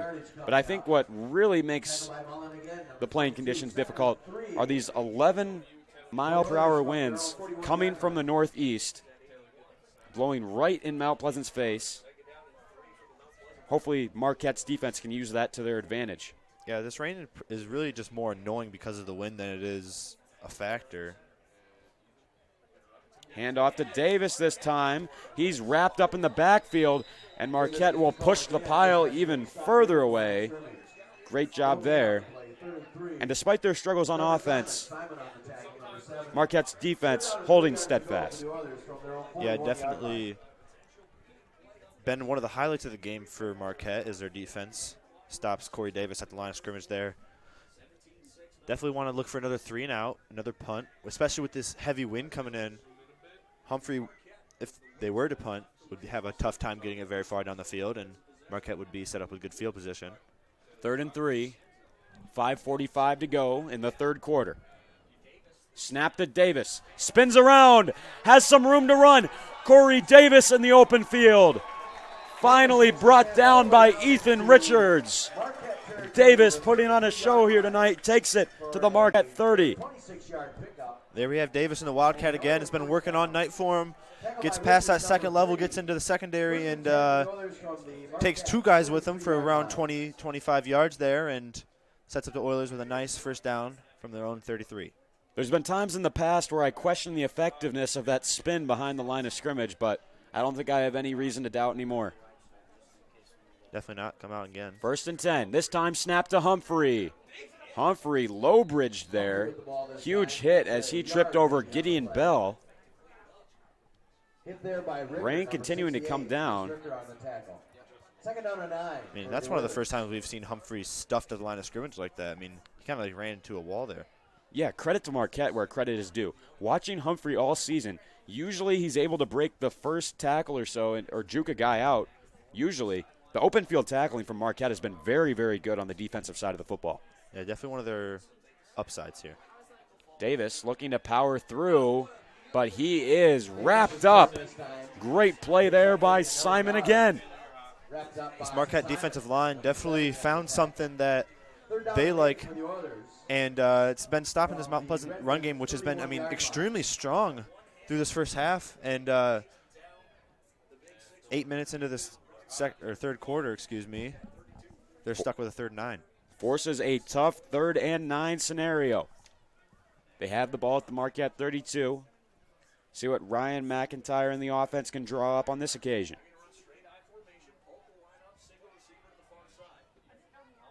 Snap under center. McIntyre fakes the handoff. He's pressured and sacked. Wyatt Coolman, huge play on 3rd down. The Marquette defense rode the bus 5 hours down here, but their legs not looking slow at all. They came here to play. Yeah, they really caught up to an extremely elusive quarterback in Ryan McIntyre. I mean, we've seen him make multiple defenders miss before, but Coleman tracks him down, and it forces a punt, which with Max Humphrey is no exception. Humphrey to punt here. A low snap, able to pick it up. This ball will go to about the 10, where that will be fair caught by Beauchamp. Another drive for Marquette that will start deep in their own territory. Will take over 1st and 10 from their own 11-yard line.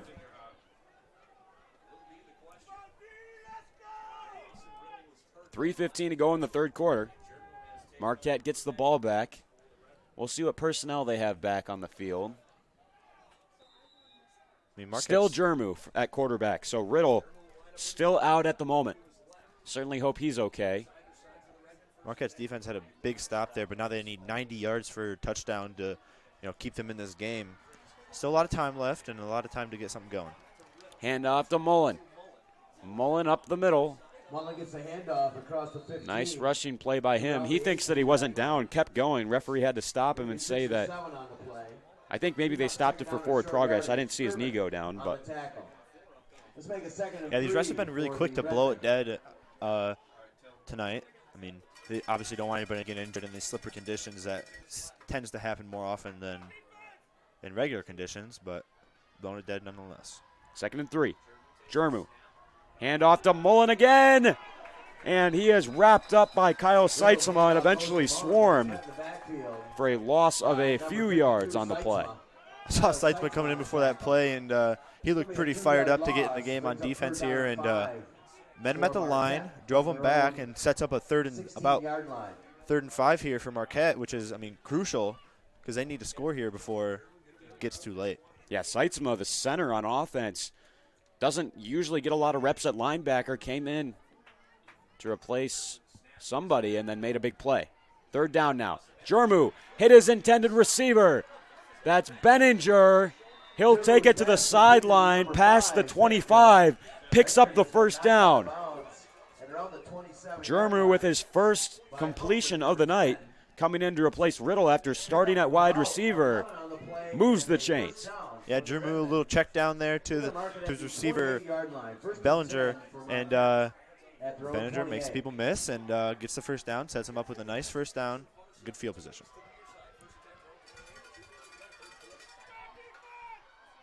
Jermu in the shotgun. He'll take it himself. Jermu up the middle. Finally brought down by Davis. Huge gain on the ground for Marquette as they take that ball to their own 48-yard line. Marquette's really found something that worked against this Mount Pleasant defense.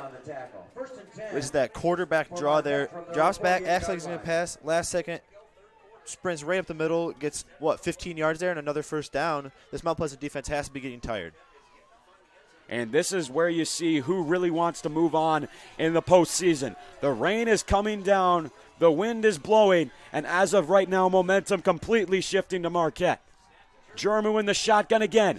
He's going to look downfield, heaves it. Oh, just out of the fingertips of David Eberhard.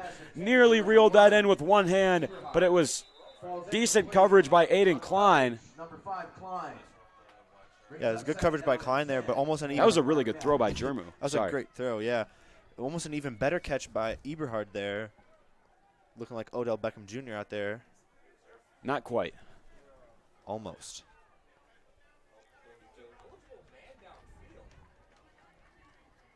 Ineligible man downfield, the call against Marquette. Stunning turn of events. That's going to back them up significantly. Ineligible downfield pass. I initially was doubting Jermu's ability to throw the ball after his first play that he came in where threw the ball out 5 yards short of his intended receiver. But had a nice completion to Benninger just a couple plays ago and then nearly hit Eberhard on a deep, that was probably like 40 yards downfield.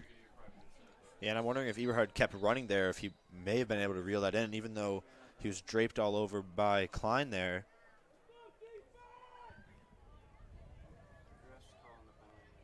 Second down at 16 yards to go. Second and 16 after the ineligible receiver downfield penalty. At the 43-yard line. Minute 24 to go in the third quarter. Your score, Mount Pleasant 17, Marquette 6. As it's Jermu. Drops back to pass again. Pressured, he'll dump it off short to Mullen. Davis trying to bring him down, finally does. Davis grabbing hold to anything he could. Wasn't going to let Mullen go there. Dragged him down by his arm. Sets up a third and extremely long for Marquette. That screen play looked like a surefire first down for Marquette there, but Corey Davis, we've seen plenty of times make open field tackles, and that one might be the biggest one of the season so far. Final play of the third quarter likely here.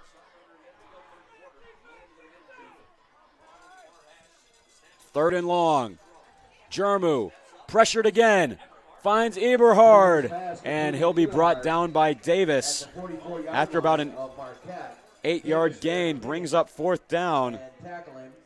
Brings up fourth down and 14 yards to go. Fourth and 14.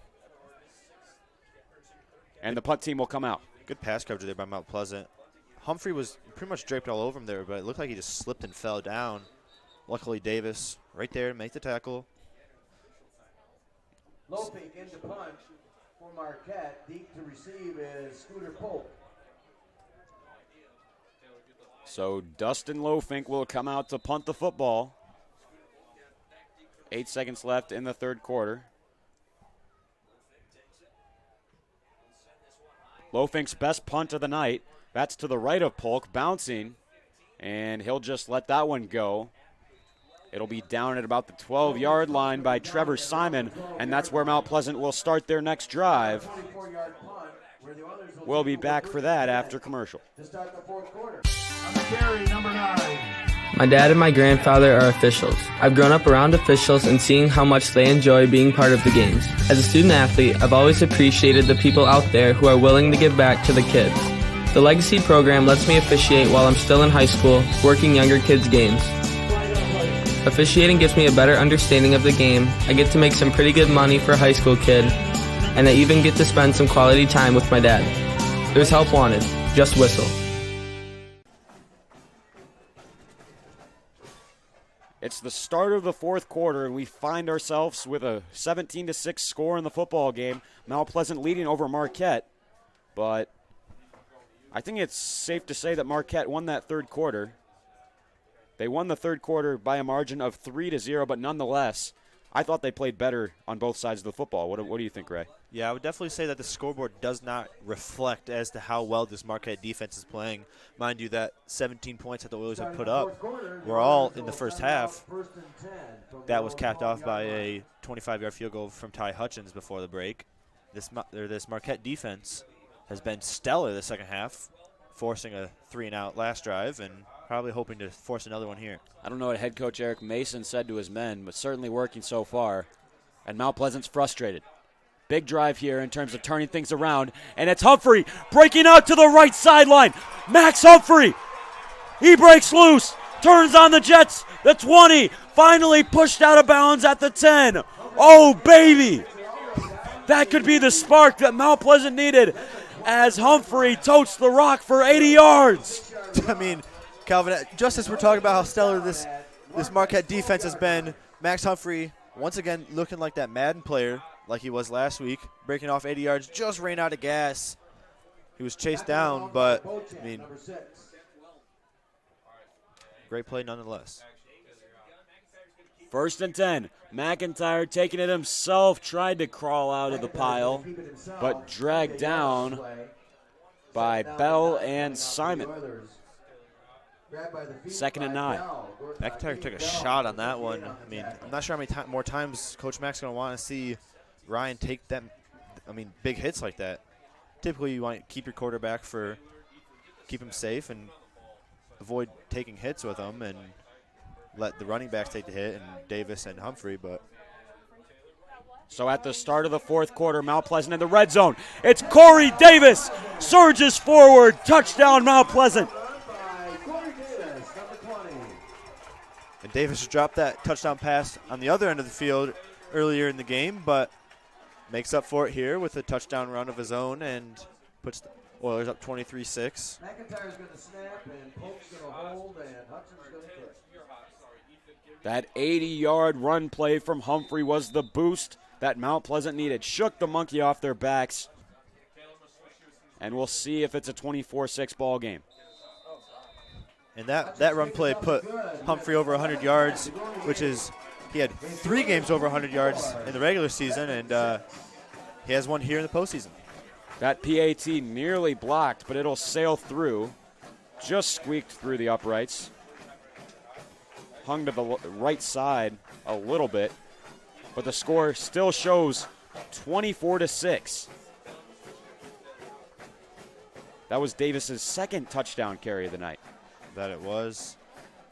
And if it weren't for that drop pass in the end zone earlier, I think it was the 1st quarter, he'd have 3. And I think Coach Mack, what he was doing last week was, preserving Corey, giving Max the majority of the carries because he wanted Corey to go to work here in the playoffs knowing how stellar that Marquette's defense is. With 11-10 going the game, hot dog sounds good right now. We're going for half the price. Half the price on hot dogs at the concession stands. Hutchins with the kickoff.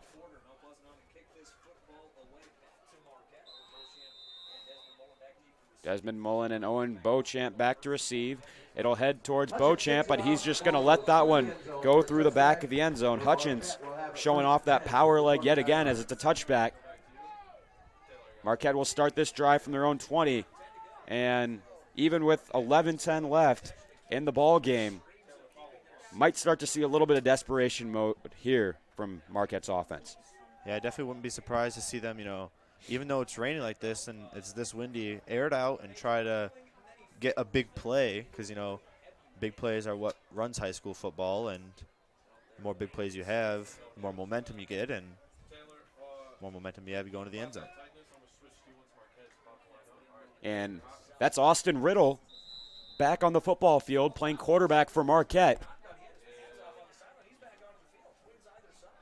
Hopefully he's feeling okay. Marquette certainly glad he's back in the game. See if he can generate something here. As it's Desmond Mullen up the right side. Low bridge by Hutchins. Mullen scampers for the first down. Gain of 13. Yeah, especially with Riddle back in the game here, I definitely would not be surprised to see Eric Mason air the ball out and utilize him to get a big play and get some momentum to get in the end zone. Certainly a confidence booster for Marquette's offense to have Riddle back out there as he's going to throw it deep to the left side. He's got Beauchamp, but it's intercepted by Aiden Klein. Huge play by the Oilers secondary, and you see what it means to them. They're fired up on the sideline. There's Aiden Klein there. The third interception of the game for Mount Pleasant. Humphrey had 2, Klein had 1. Klein actually led this defense in interceptions in the regular season with 3. And that's 16 interceptions on the season now for the Mount Pleasant secondary. Safe to say they have some ball hawks back there. Definitely would agree, especially, I mean, it's a crazy number considering as to how young they are. I mean, they have Hutchins, who's a sophomore back there at the starting safety, and Klein and Polk are both juniors, so they still have another year of that strong secondary, and hopefully it'll prove well. Marquette calls a timeout here. We'll step aside for a moment as the Oilers get the ball back after an interception. 24-6 lead for the home team. What rhymes with great? Participate. Where does greatness start? Here, in the classroom. On the diamond. In the pool. On the field. Where will your greatness take you? To better grades. To more friends. Yeah! Be great. Participate!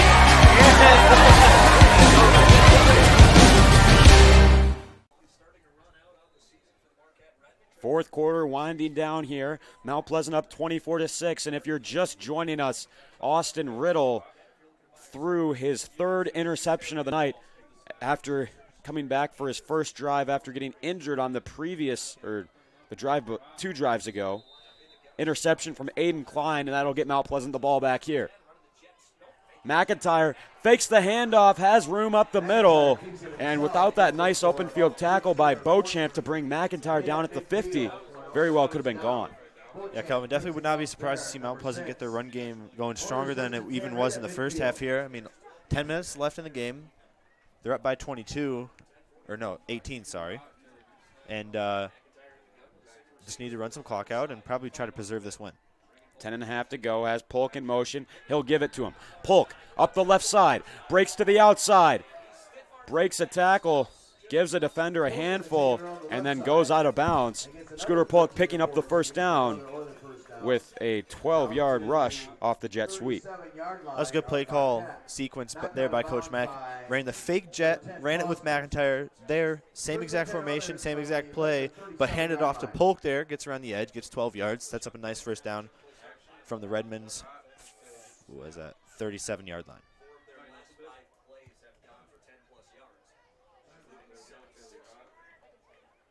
Marquette's defense trying to do everything they can to get Riddle and co. the ball back. Mount Pleasant looking to add to their lead as it's a handoff to Humphrey. Gains separation down the right sideline. Humphrey, touchdown! Just snuck inside the pylon. That'll make it 30-6. What amazing touchdown run there by Humphrey. You know, inside zone concept, bounces it to the outside, stiff arms 2, 3 people, then trucks another man into the end zone for another touchdown, and that one may seal the game. Will attempt the point after with Scooter Polk holding, and Ryan McIntyre is going to do the snapping.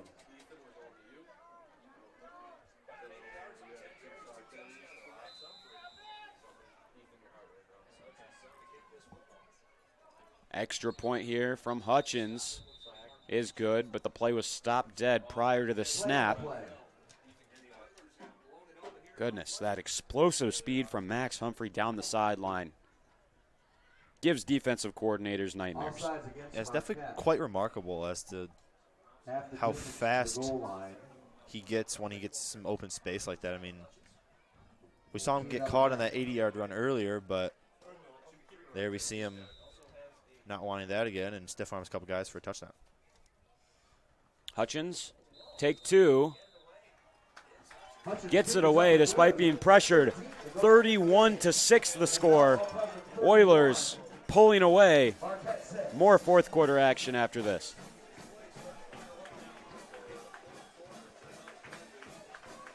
Oh, you gotta talk about that. the innocence of youth. Is there anything any better? But soon they'll be in high school and facing all the same challenges you faced. How to make friends, how to fit in, how to be cool. We want our children to have everything they'll need to live fulfilling and productive lives. Make sure the kids in your family are among the more than 300,000 participants here in Michigan who take part in high school sports. 31-6 here, Mount Pleasant with a widening margin of a lead against Marquette at the moment after yet another touchdown carry from Max Humphrey. This one from 40 yards out, broke down the right sideline, snuck inside the pylon, and made it a 25-point lead for Mount Pleasant. Marquette desperately trying to keep their postseason hopes alive as this line drive kickoff will be fielded by Owen Beauchamp, trying to head up the middle, but taken down by Hutchins and Blake Moore. So the drive will start from the 18 for Marquette. And Austin Riddle, talk about a warrior, banged up, has come back out, obviously frustrated, throwing yet another pick, his third of the night. Can't give up yet. Still 10 minutes to go. We saw from Thursday Night Football last night, if anyone watched that game between the Packers and Cardinals, anything can happen. Yeah, and that's even more,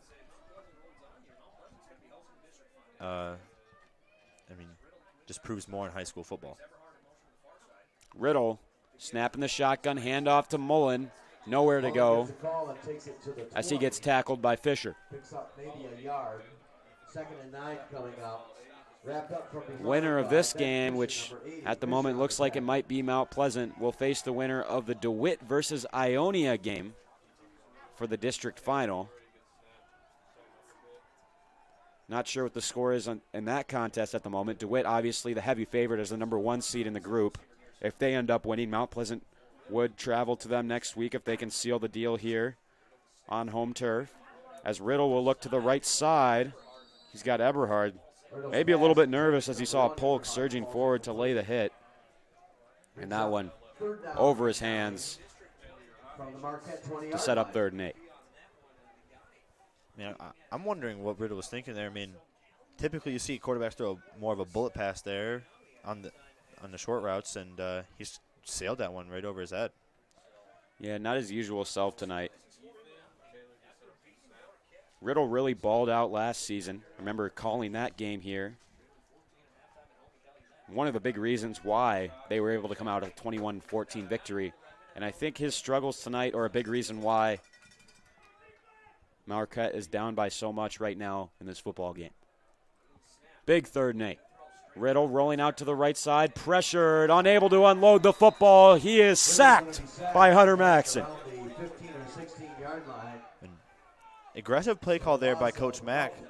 He only had 4 in coverage. He sent 7, and Maxson's limping off the field. Not something you like to see. Clearly in some discomfort. 13 yards to go for Marquette.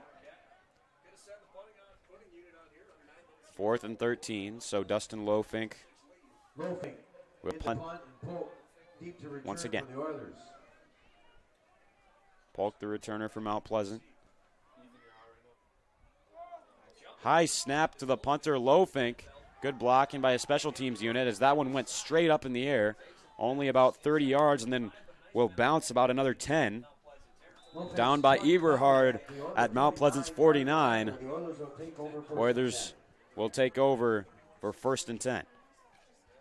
And with 8.5 minutes left in this game, I'm not sure if Coach McIntyre is going to be as aggressive as he was, say, on the last drive. Up by a good margin. Just kind of keep it on the ground and maybe just run this clock out and preserve the win. Just a reminder, tonight's broadcast brought to you by GI Tech Digital Media Program, School Broadcasting Program. I'm Calvin Keys alongside Ray Mazurkovich commentating tonight's game. Big thanks to all of you for tuning in and supporting. McIntyre 1st and 10. Fakes the handoff, tucks it and runs to the right side, and brought down right at the line of scrimmage. Great open field tackle there by Alex Schlem. Huge thanks to our amazing camera, laptop, and switching crew. Ethan Travis, Quentin Couturier, Brianna Onstott, Nick Malish, and Taylor Parker doing some amazing work tonight. Great to have you here with us for this playoff football game from Community Memorial Stadium in Mount Pleasant. McIntyre nearly got the defensive line to jump. Now looking for the play call. He's under center. Hands it off. Gives it to Blake Moore. That's his first carry of the night. Got a yard and a half maybe before being stopped by Trevor Simon. Simon, haven't said his name a whole lot, but he's been quietly putting on a nice performance. When Marquette has been able to stifle Mount Pleasant's run game, it's been in big part to big number 70, Trevor Simon. Yeah, definitely has made an impact, but I wouldn't be surprised to see the Oilers keep running with Blake Moore here. I mean, last game he had 3 carries for 54 yards and a touchdown, so no slouch himself. Fake handoff. McIntyre's going to air this one out to Polk. That is caught at about the 30. Polk, a nifty little juke, still going, cuts through the middle, and finally brought down at about the 14 by Desmond Mullen. Man, the agility on display there from Polk. Yeah, that's a great route there by Scooter Polk. He had nobody within about 10 yards of him. And then when somebody did finally come try to tackle him, I mean, we've seen Scooter Polk in open field like that before, puts him on the ground and keeps going, sets up a nice 1st and 10 inside the red zone. Polk with a touchdown reception already tonight. Looking to continue to pad the stats. 6:45 to go in the 4th quarter. Mount Pleasant up 31-6 in the first round of Division III Michigan High School football playoff action. Winner of this game will face the winner of DeWitt versus Ionia. McIntyre under center. Hands it off to Humphrey this time. Humphrey gets the call and takes Brought down rather quickly. Good job by Schlem again. Down and long for the Oilers. Alex Schlem, 55 on the tackle. Schlem. I mean, Schlem's been putting on performance of his own. I mean, every single time we've seen Mount Pleasant get stopped at the line there, it's typically him that gets there first. 2nd and 9. Yeah, really, when Mount Pleasant's been able to have their most success on the run game, it's either when they've bounced to the outside or when they've used trickery with Corey Davis and the Wildcat. Yeah, that definitely worked really well for Mount Pleasant here. And the difficult thing is Marquette's been near perfect, but on the times where they have made mistakes, it's cost them because of how dangerous a runner Humphrey is. Handed off to Humphrey again. Picked up a couple. Brings it to 3rd down. Yeah, I mean, Marquette, the scoreboard really does not show how well Marquette played tonight. They played insanely well. They set themselves up with great opportunities, and as soon as they had that opportunity, it seemed like they couldn't catch a break. I think the score does reflect, though, the amount of turnovers, 3 interceptions, and then just an inability to capitalize in the red zone. Settled for field goals twice. I mean, it's definitely a trade-off because if they go for it instead of taking those field goals, may not have any points on the scoreboard, but at the same time would be a much closer game had they risked it and maybe gotten into the end zone. Timeout on the field, timeout Mount Pleasant. Yes, but definitely been interesting that how much those 3 interceptions have affected them. That first one, not so much. Mount Pleasant ended up having to punt, but they scored on the other 2 drives after the interception. Mount Pleasant called their 2nd timeout of the night.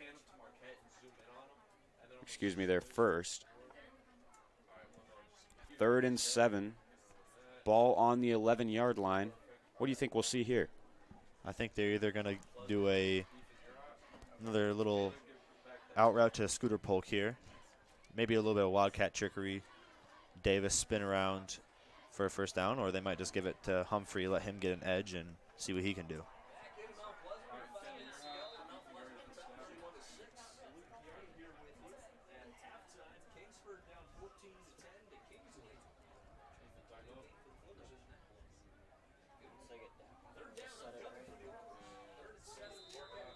Third and 7 again.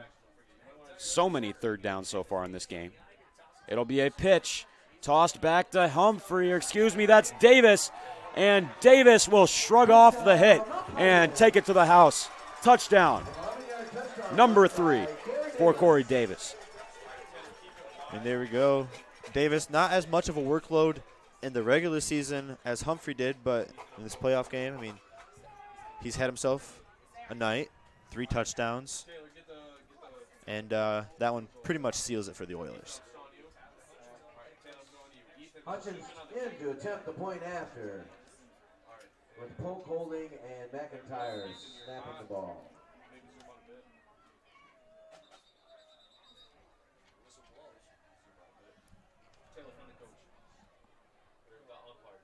A little bit of confusion here. Now they'll snap it.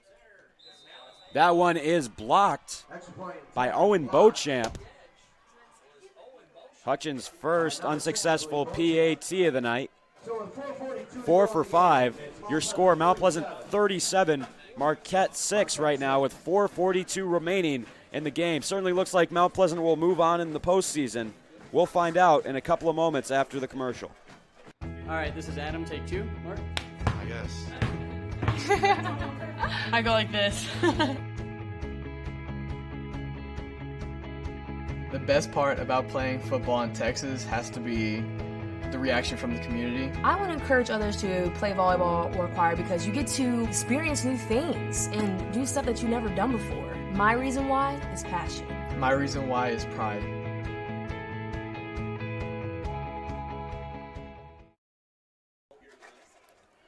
(37-6). Huge lead for Mount Pleasant. They've really pulled away here down the stretch. Struggled a little bit in the third quarter. Marquette gave some pushback coming out of the halftime break, but then Mount Pleasant able to settle into this second half, really exploit some gaps in Marquette's defense, and it's the same old story. The athletes from Mount Pleasant, the likes of Corey Davis and Max Humphrey, really take care of business here. As this kick from Hutchins will bounce out of bounds inside the 10. Marquette will have a 1st and 10 from their 35-yard line. So Marquette will get it at the 35 after the 15-yard penalty for kicking it out of bounds. Speaking of Humphrey and Davis, the running back tandem for Mount Pleasant kind of reminds me of the running back tandem for another team that wears blue and gold. Max Humphrey, similar to Blake Corum, more the explosive guy, and then you got Corey Davis, who kind of, is similar to Hassan Haskins in the fact that he's more of a power guy. But speaking of those two running backs and that comparison with the University of Michigan tandem they've got going, who do you like for tomorrow, Ray? I know that's a huge game, especially in the state of Michigan. 2 undefeated teams, big rivalry for the Paul Bunyan Trophy. We'll talk about that here in a second. Jermu back in at quarterback for Marquette. He'll hand it off to Desmond Mullen, who's breaking up the right side. Polk getting a handful of Mullen's jersey to stop him up, but Desmond Mullen, great carry to pick up the first down and a little more. Gain of 11. So, developing storyline again, Austin Riddle with his team down by 31 points. He got injured earlier on in the third quarter. Jermu came in to replace him, and then on that last series, we saw Riddle come back into the game, but at this point, I think what's most important is Austin Riddle's safety, so they've opted to put Jermu back in at quarterback. Yeah, a little bit of garbage time, and Eric Mason definitely doesn't want to get anybody more injured than they already are, especially the case with Austin Riddle there. Throwing Jermu back into the game. And so back to my question, who do you like tomorrow? Do you consider yourself a Michigan or Michigan State fan? Calvin, I would consider myself a Michigan fan because since birth, my family's always worn the blue and gold, and I just genuinely do not like Michigan State all that much. Although they have a great program, both teams undefeated, both ranked top 10. And I have to go with Michigan tomorrow, realistically. I haven't seen the Spartans offense throw the ball down the field that well, nor run it all that well. They squeaked out a couple wins on the road, and it would be nice for Michigan to get a good win. Jermu in the gun, hands it off to Desmond Mullen again. Tackled in a team effort there by Banaski and Moore. Stopped at the line of scrimmage, brings up 2nd and 10. I myself also a Michigan fan, Ray. Went to the game at the Big House last weekend against Northwestern. That was a lot of fun. As much as I want Michigan to win, and I certainly hope they do win, they have a pattern of not coming up for the big games. And the likes of Jalen Naylor and Kenneth Walker III really makes me nervous. So I guess we'll see. Jermu's going to throw it to the right here to Eberhard. Forced out of bounds by Irvin, pick up of about 3 or 4. So, yeah, I think it's anyone's game, and really looking forward to watch that tomorrow at noon. Yeah, definitely looking forward to it. I mean, Michigan State's a great rivalry all the time, but you are right. Michigan struggled in these big rivalry games. Yeah, this has been the most important, the most magnitude behind a Michigan State game in a while, though. Just 2 undefeated teams. This could be a de facto Big Ten championship game. Here's Jarmu. Going to throw it. He's got Benninger. Gets the first down. Past the 40-yard line. Runs out of bounds. 3:27 still on the clock. Marquette trailing 37-6. But certainly trying to drive down and maybe score a touchdown to hang their hat on here. Yeah, just have something to, make the 5-hour drive home a little bit easier. Yep. Marquette still got a bit of fight in them, even though they had their backup quarterback in. I mean, this Mount Pleasant defense also has their backups in, so. Jermu dropping back, heaving one downfield, and that will fall out of bounds. Thought maybe an interception opportunity for the sophomore coming into the game, Carter Dole. That one way overthrown, however. Brings up 2nd and 10. I mean, multiple times we've seen Jermu off the mark there. Once again, we see it. And he's got the arm strength, just isn't always super dialed in with the accuracy from what I've seen so far. Yeah, I would definitely agree with that. I mean, there's been a couple of them where he's put the ball right on the guy, and unfortunately his receivers haven't been able to make the catch. But other than that, it's been mostly on him. Empty set. Jermu on 2nd and 10. Looking to his left side. That was actually a really nice throw to Nate Benninger, but it went right through his hands and falls to the turf. Incomplete pass. I mean, case in point right there. Great throw. Benninger just right through his hands and hits the ground for another incompletion. That's the type of night that Marquette's had so far. Yeah, it definitely sums it up. They had a lot of fight. Their defense has played pretty well until these last few minutes where they've struggled quite a bit, but other than that, the effort has certainly been there, just not really the execution. Jermu again. He'll be looking downfield again, most likely. Scrambling to the left, finds his guy. Nice throw there. This time the pass to Benninger is reeled in by the wide receiver. It was on the money. Takes it to the 25. I guess he's proven me wrong, Calvin. I just said that he's made a couple errant throws there. And the past 2 throws, he's put it right on the guy. That time, number 4, Dustin Lofink, caught that for a first down, and that was an insane throw rolling to your left. I mean, as a right-handed quarterback, always a difficult throw to make on the run, but even more so when you're rolling to your left. Absolutely. Jermu looking to do it again here. Drops back to throw. Deep to the right side. He's got Eberhard and batted away by Dole in coverage. I've noticed a pattern on these broadcasts. Whenever we say something, the opposite tends to happen from there on out. I remember last week against Heritage, the Mount Pleasant versus Heritage game we did here last weekend. I was applauding the Mount Pleasant defense on their shutout. Then they promptly put their backup team in, and Heritage punched one in on a big run play. Yeah, seems like we speak it into existence almost. The opposite of what we want to happen. Exactly. Or what we expect to happen, rather. Jermu's going to drop back again. He's pressured by Tubbs. He'll drop it off to Eberhard, but the receiver unable to hold on. So, yet again, 3rd down and 10 scenario.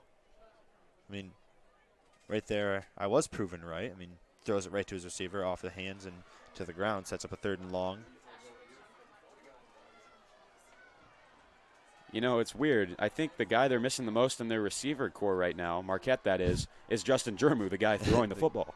I would definitely agree, and I definitely think that this Marquette defense played really well tonight, and unfortunately, their offense made a couple mistakes that cost them the game, and here we are. 3rd and 10. A chance for Jermu. Tucks it up the left side. He'll run it. Takes it himself, and it'll be short by about a yard. We'll see exactly where they spot it. Definitely a close situation on 4th down. 4-down territory, especially at this stage in the game for Marquette. Jermu trying to will his team on, playing a similar role that Riddle was earlier on. Yeah, he's definitely gotten into a bit of a rhythm. He's hit multiple throws in a row here, scrambled for 9 there, and now it sets up a 4th and 1. Biggest play of the game for Marquette, 4th and 1, and Jermu dropped the football, picks it up and tries to do something with it. Heaves it to the end zone, and that pass way out of bounds. Flag down on the field. Looks like it might be a turnover on downs, but we'll have to see the call first. I mean, I think that play sums up Marquette's night. Man, just can't catch a break. A poor snap, worst time for that to happen. And it's going to be a hold against Marquette. Penalty is declined, so the Oilers will get the football back. 1st and 10 from their own 15, and with 2:40 left to go, that'll probably about do it. Yeah, definitely not the night that Marquette wanted here. The defense played stellar. Offense struggled quite a bit in the first half. Then you had Riddle finally providing a spark. Then he gets injured. And, I mean, just really haven't got anything going on offense. 2 field goals is really all they have to show for it. Yeah, Marquette, one of only 3 teams from the UP, 11-man football teams, that is, to make the postseason, along with Negaunee and Westwood. And it looks like the numbers will diminish for the UP contingent in the high school football playoffs as Logan Borodachuk in from Mount Pleasant hands the ball off. Very short gain there on the handoff to Mason Cox.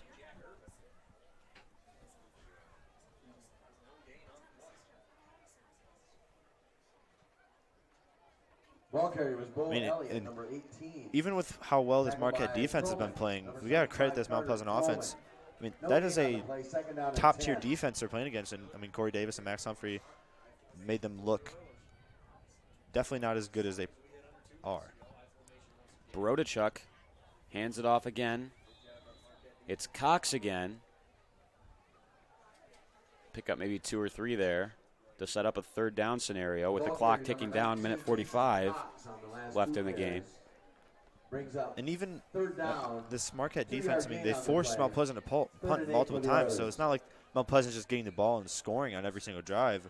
They definitely have had to work for it, but just a couple mistakes lead to big plays and lead to touchdowns. Yeah, as it often goes, the scoreboard doesn't tell the whole story.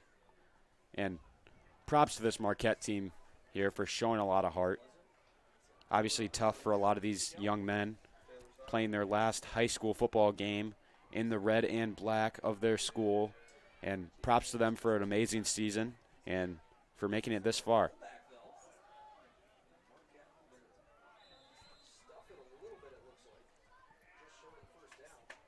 That time it was handed off to Blake Moore. Maybe one more play in this one before the conclusion. Roman on the tackle, 75, brings up 4th down for Mount Pleasant. 4th down and about 3. Coach Mack's definitely going to be happy with this. They lost 21-14 last year to the same team. You know, you say he'll be happy. Jason McIntyre, he really demands perfection. There was, didn't cost Mount Pleasant too badly, but they made a lot of errors, and he was heated a lot of times. So definitely tomorrow in film, they'll look it over, try to touch some things up, and get ready for whoever they have to face next week, likely DeWitt. On the field, timeout Mount Pleasant. That's their second one. Pleasant's going to call a timeout here with 18 seconds left.